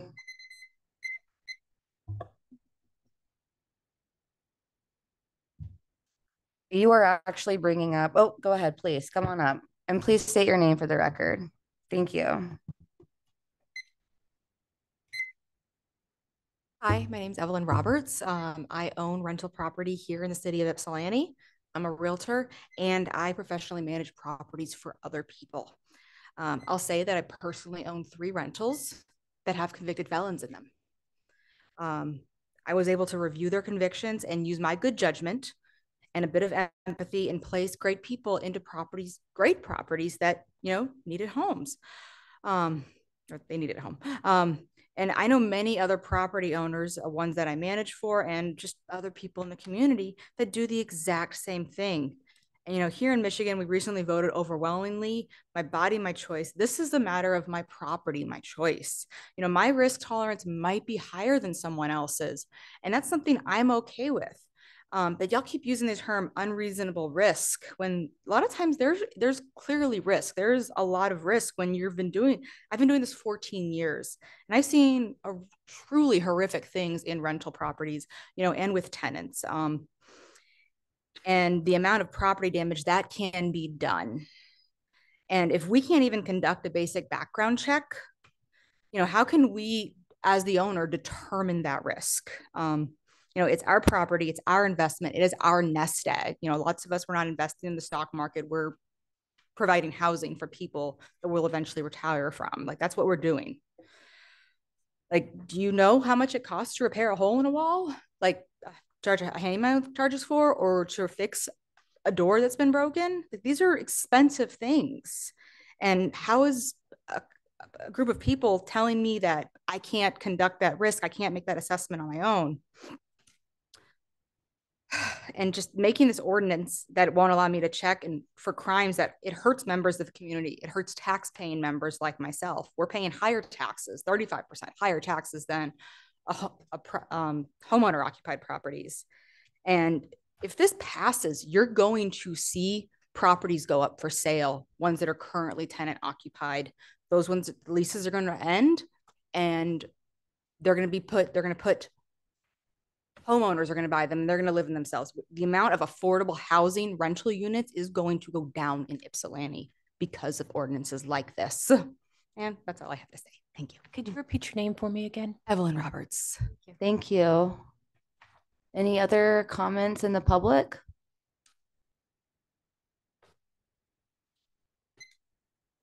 Alexander Monroe again.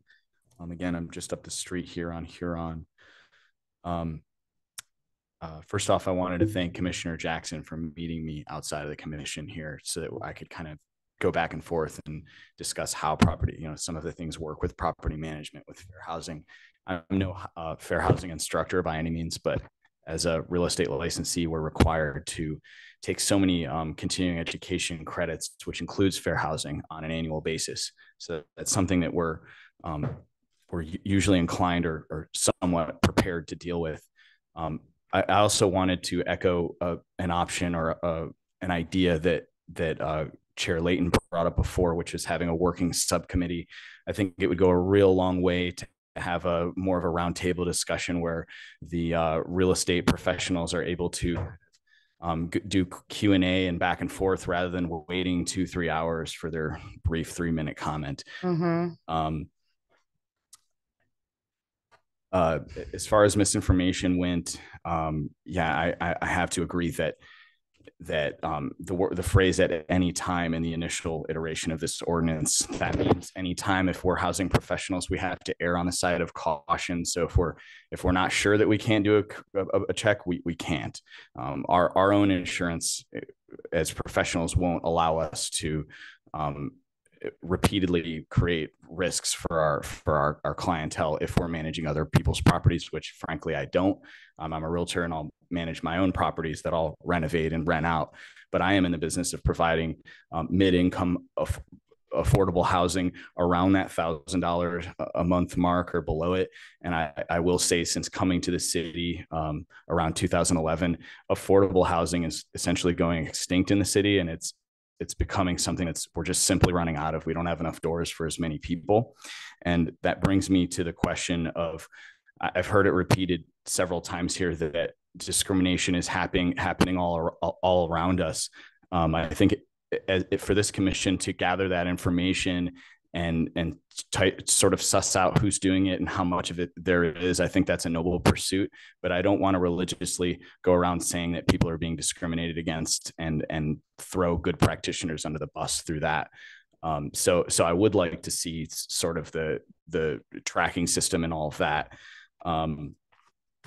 There was a flyer about how the rental application process will work. It starts with screening, conditional offer, background check, and individualized assessment considering factors. I want to echo other commenters who were saying that the costs for checking will go up if we can't. I'm sorry, am I over? No, I didn't push the button. Okay, I'm almost done. And I also wanted to mention, I really appreciate you. I think your name's Lori. I'm not sure exactly who you are, but the following the parameters of what this is set up for, I know it's a struggle and it's time consuming, and you guys are all volunteers. I really appreciate you guys putting your time into this. But it's very important that we follow the parameters, because as a taxpayer, our taxes are excruciating in the city. Taxpayers really don't want to sue the city. Our taxes go up when we sue the city. So I think the right way to handle this is through public comment. And I think I'm out of time. Thank you. Thank you. We're in public comment right now. If anyone would like to have a 3-minute public comment, this is your opportunity. Please state your name and location for the record.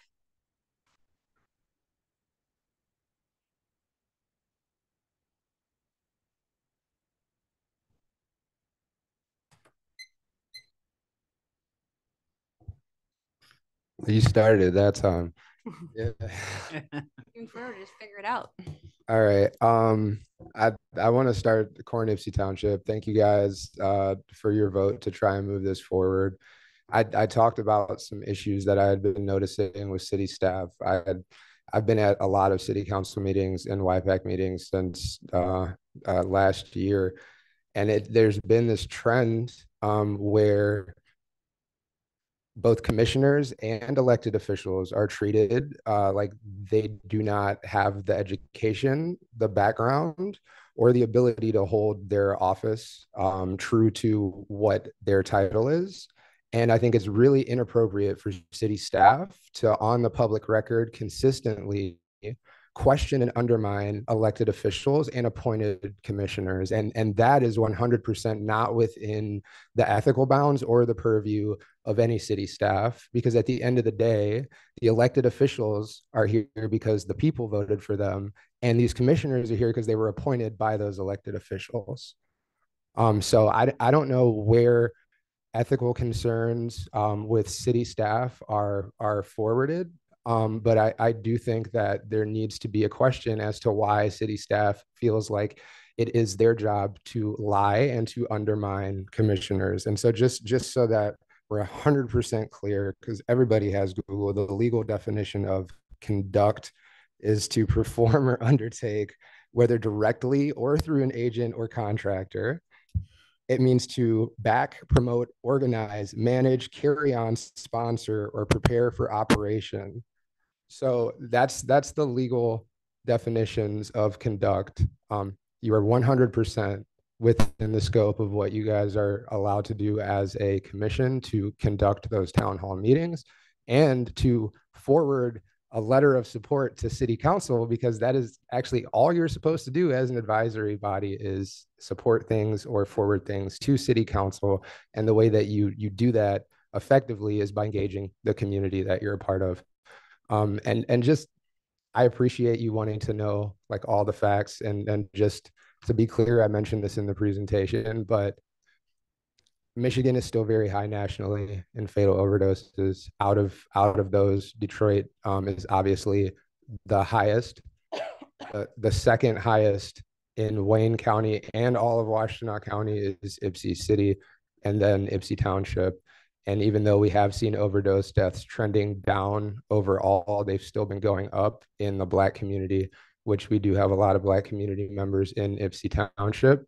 And so people who use drugs have a diagnosis of substance use disorder through the DSM, which means it's a mental health diagnosis, and that makes them a protected class, which means it's definitely a discrimination issue because they are a protected class. So this, again, both of these things are entirely within the scope of what you guys are chartered to do. Thank you. Is there anyone else in the room or online who would like to leave a public comment? Seeing none, we will go ahead and close. Moving into proposed business for next meeting, I just want to take a moment to also acknowledge some of the things we heard. There was a public comment, I believe it was the second public comment, who brought up the restrictions on use of criminal history and housing decisions, which is what I said 2 hours ago in the very beginning, which was that we as a body, we pass ordinance amendment to bring to staff for them to write. This is what they wrote. It was brought back to us for it to be fixed because it has a lot of fixings that needs to happen. I agree. We agree. And one of the things that I noticed was that the restrictions on use, I'm going to say it again, just because I don't think I was heard the first time. The restrictions on use of criminal history and housing decisions is before where the exceptions go in, which is what's confusing us right now, because where it says except as provided in section blank of this code, that's supposed to be the exceptions part. So what that's saying is this is outlining a process, and the process is you'd have a background check, and that background check happens after these other steps. So again, I love that there's support for working subcommittees. I love that there's support for wanting to further strengthen this to reduce adverse impacts for landlords and renters. We are all in favor of that. And so we are going to continue to flesh this out and to make this better. And also not always defer to staff to help us write things, even whenever we have an intent outlined. So I hope that was helpful, again, to reiterate that, because there has not a ban on criminal background checks. That is nowhere in this ordinance. But I can see where people are confused by that because the blank is left out, leaving the brain to wonder, where does the blank leave to, which is the exceptions part. So I hope that helps clear maybe some misinformation on that. If not, I feel like there's a commitment to misunderstand maybe, which I can't argue anything against that. So proposed business for next meeting. I want to add to our agenda the body cam footage, requesting body cam footage from YPD in regards to the August 5th Monday night incident that resulted in an individual allegedly having a self-inflicted gunshot wound. I would like to add that to our agenda for next time as a body. Do I need to have a motion for that? Okay. Do I have a motion to add that agenda item? Motion. Okay. And do I have a second? I second. All right. I have a motion and a second. All in favor? Aye. Aye. All opposed or any opposed? Okay. So thank you. Is there any other proposed business for individuals or from commissioners for next business or for next meeting? Obviously, this working subcommittees will need to be added because we already tabled that for the next one. Same with the bylaws and procedures. I know that we also mentioned the legal definitions, wanting to have some time to review those, to think through that a little bit more. Do I have a motion to include the reviewing of the definitions at the next meeting to give us some time in between now and then to review that? Motion from Commissioner Jackson, second. Second. From Commissioner Harper. All in favor? Aye. Aye. Aye. Any opposed? All right. Is there any other agenda items that commissioners can think of now to add? Okay. Are we gonna want to include like checking on the tracking system? Yes, thank you. The questions, that would be great to see if maybe we have answers to that. Do I have a motion to include the tracking system onto the next agenda? Motion. I'm gonna have St. John motion and a Harper second. All in favor? Aye. Any opposed? Okay. Seeing that there is no more proposed business for the next meeting, we will go into, it says commissioner comments. Is that supposed to be council member comments? Or on the old agendas, we had a spot for the councilman liaison to be able to say something. Where could that fall in here? This right here. Okay. This is your current bylaws. Okay. That's why it's written this way. Okay. So Councilmember King. I really don't have much to say. Just thank you. Thank you for everyone that came to participate tonight. And thank you to all the commissioners for your hard work. Thank you. Thank you. I just want to make a comment too. I really appreciate the ability for us as a community to come together and to work some of these complex issues out. And I do know there's a lot of thoughts and perspectives of how everything should be done. But this is how it is done.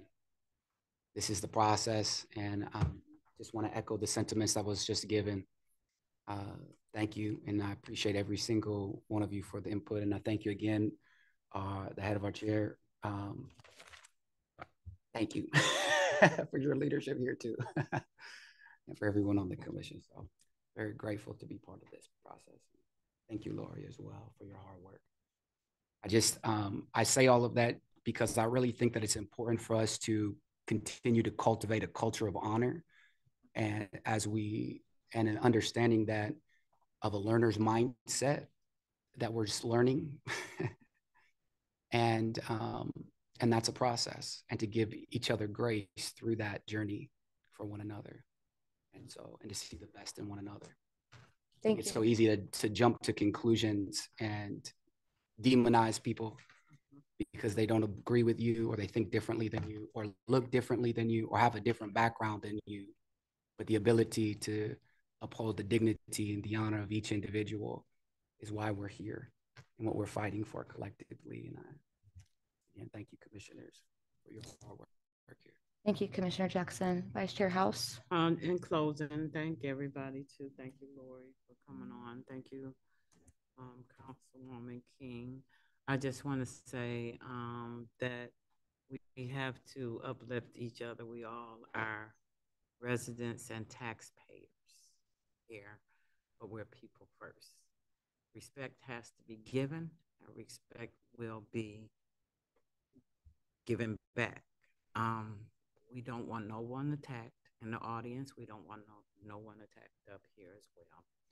And we feel passionate about everything we do, as well as the audience members feel passionate, but that doesn't mean that we have to mistreat or disrespect one another.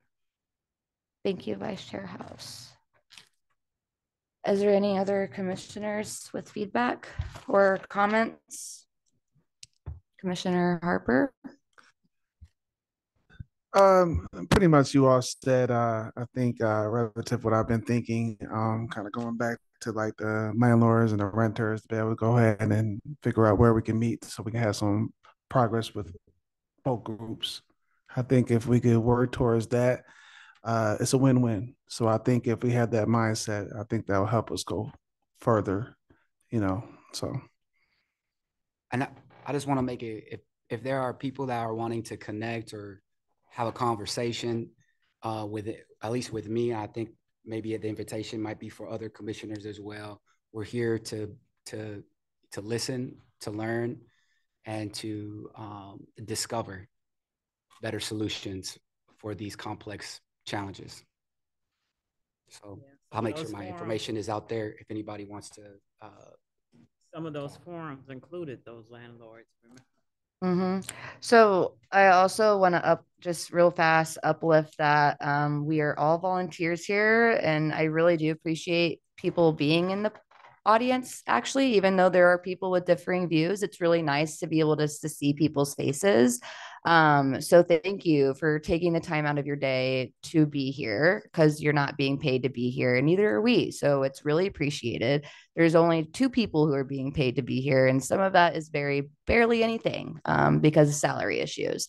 So I am just really grateful for everyone being here. I'm grateful that we're going to continue to work this through. I'm really grateful that Commissioner Jackson did reach out to a landlord to have this conversation. We discussed that as a body, and I'm really glad that that was appreciated.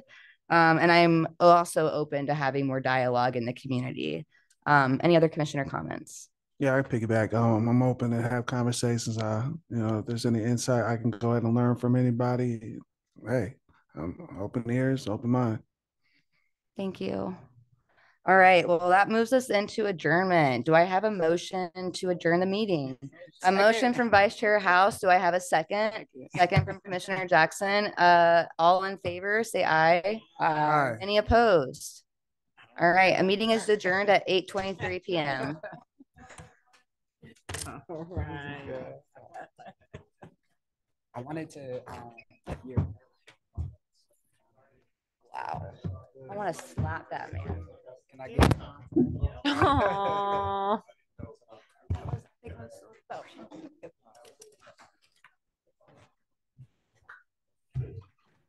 So she was saying the city attorney.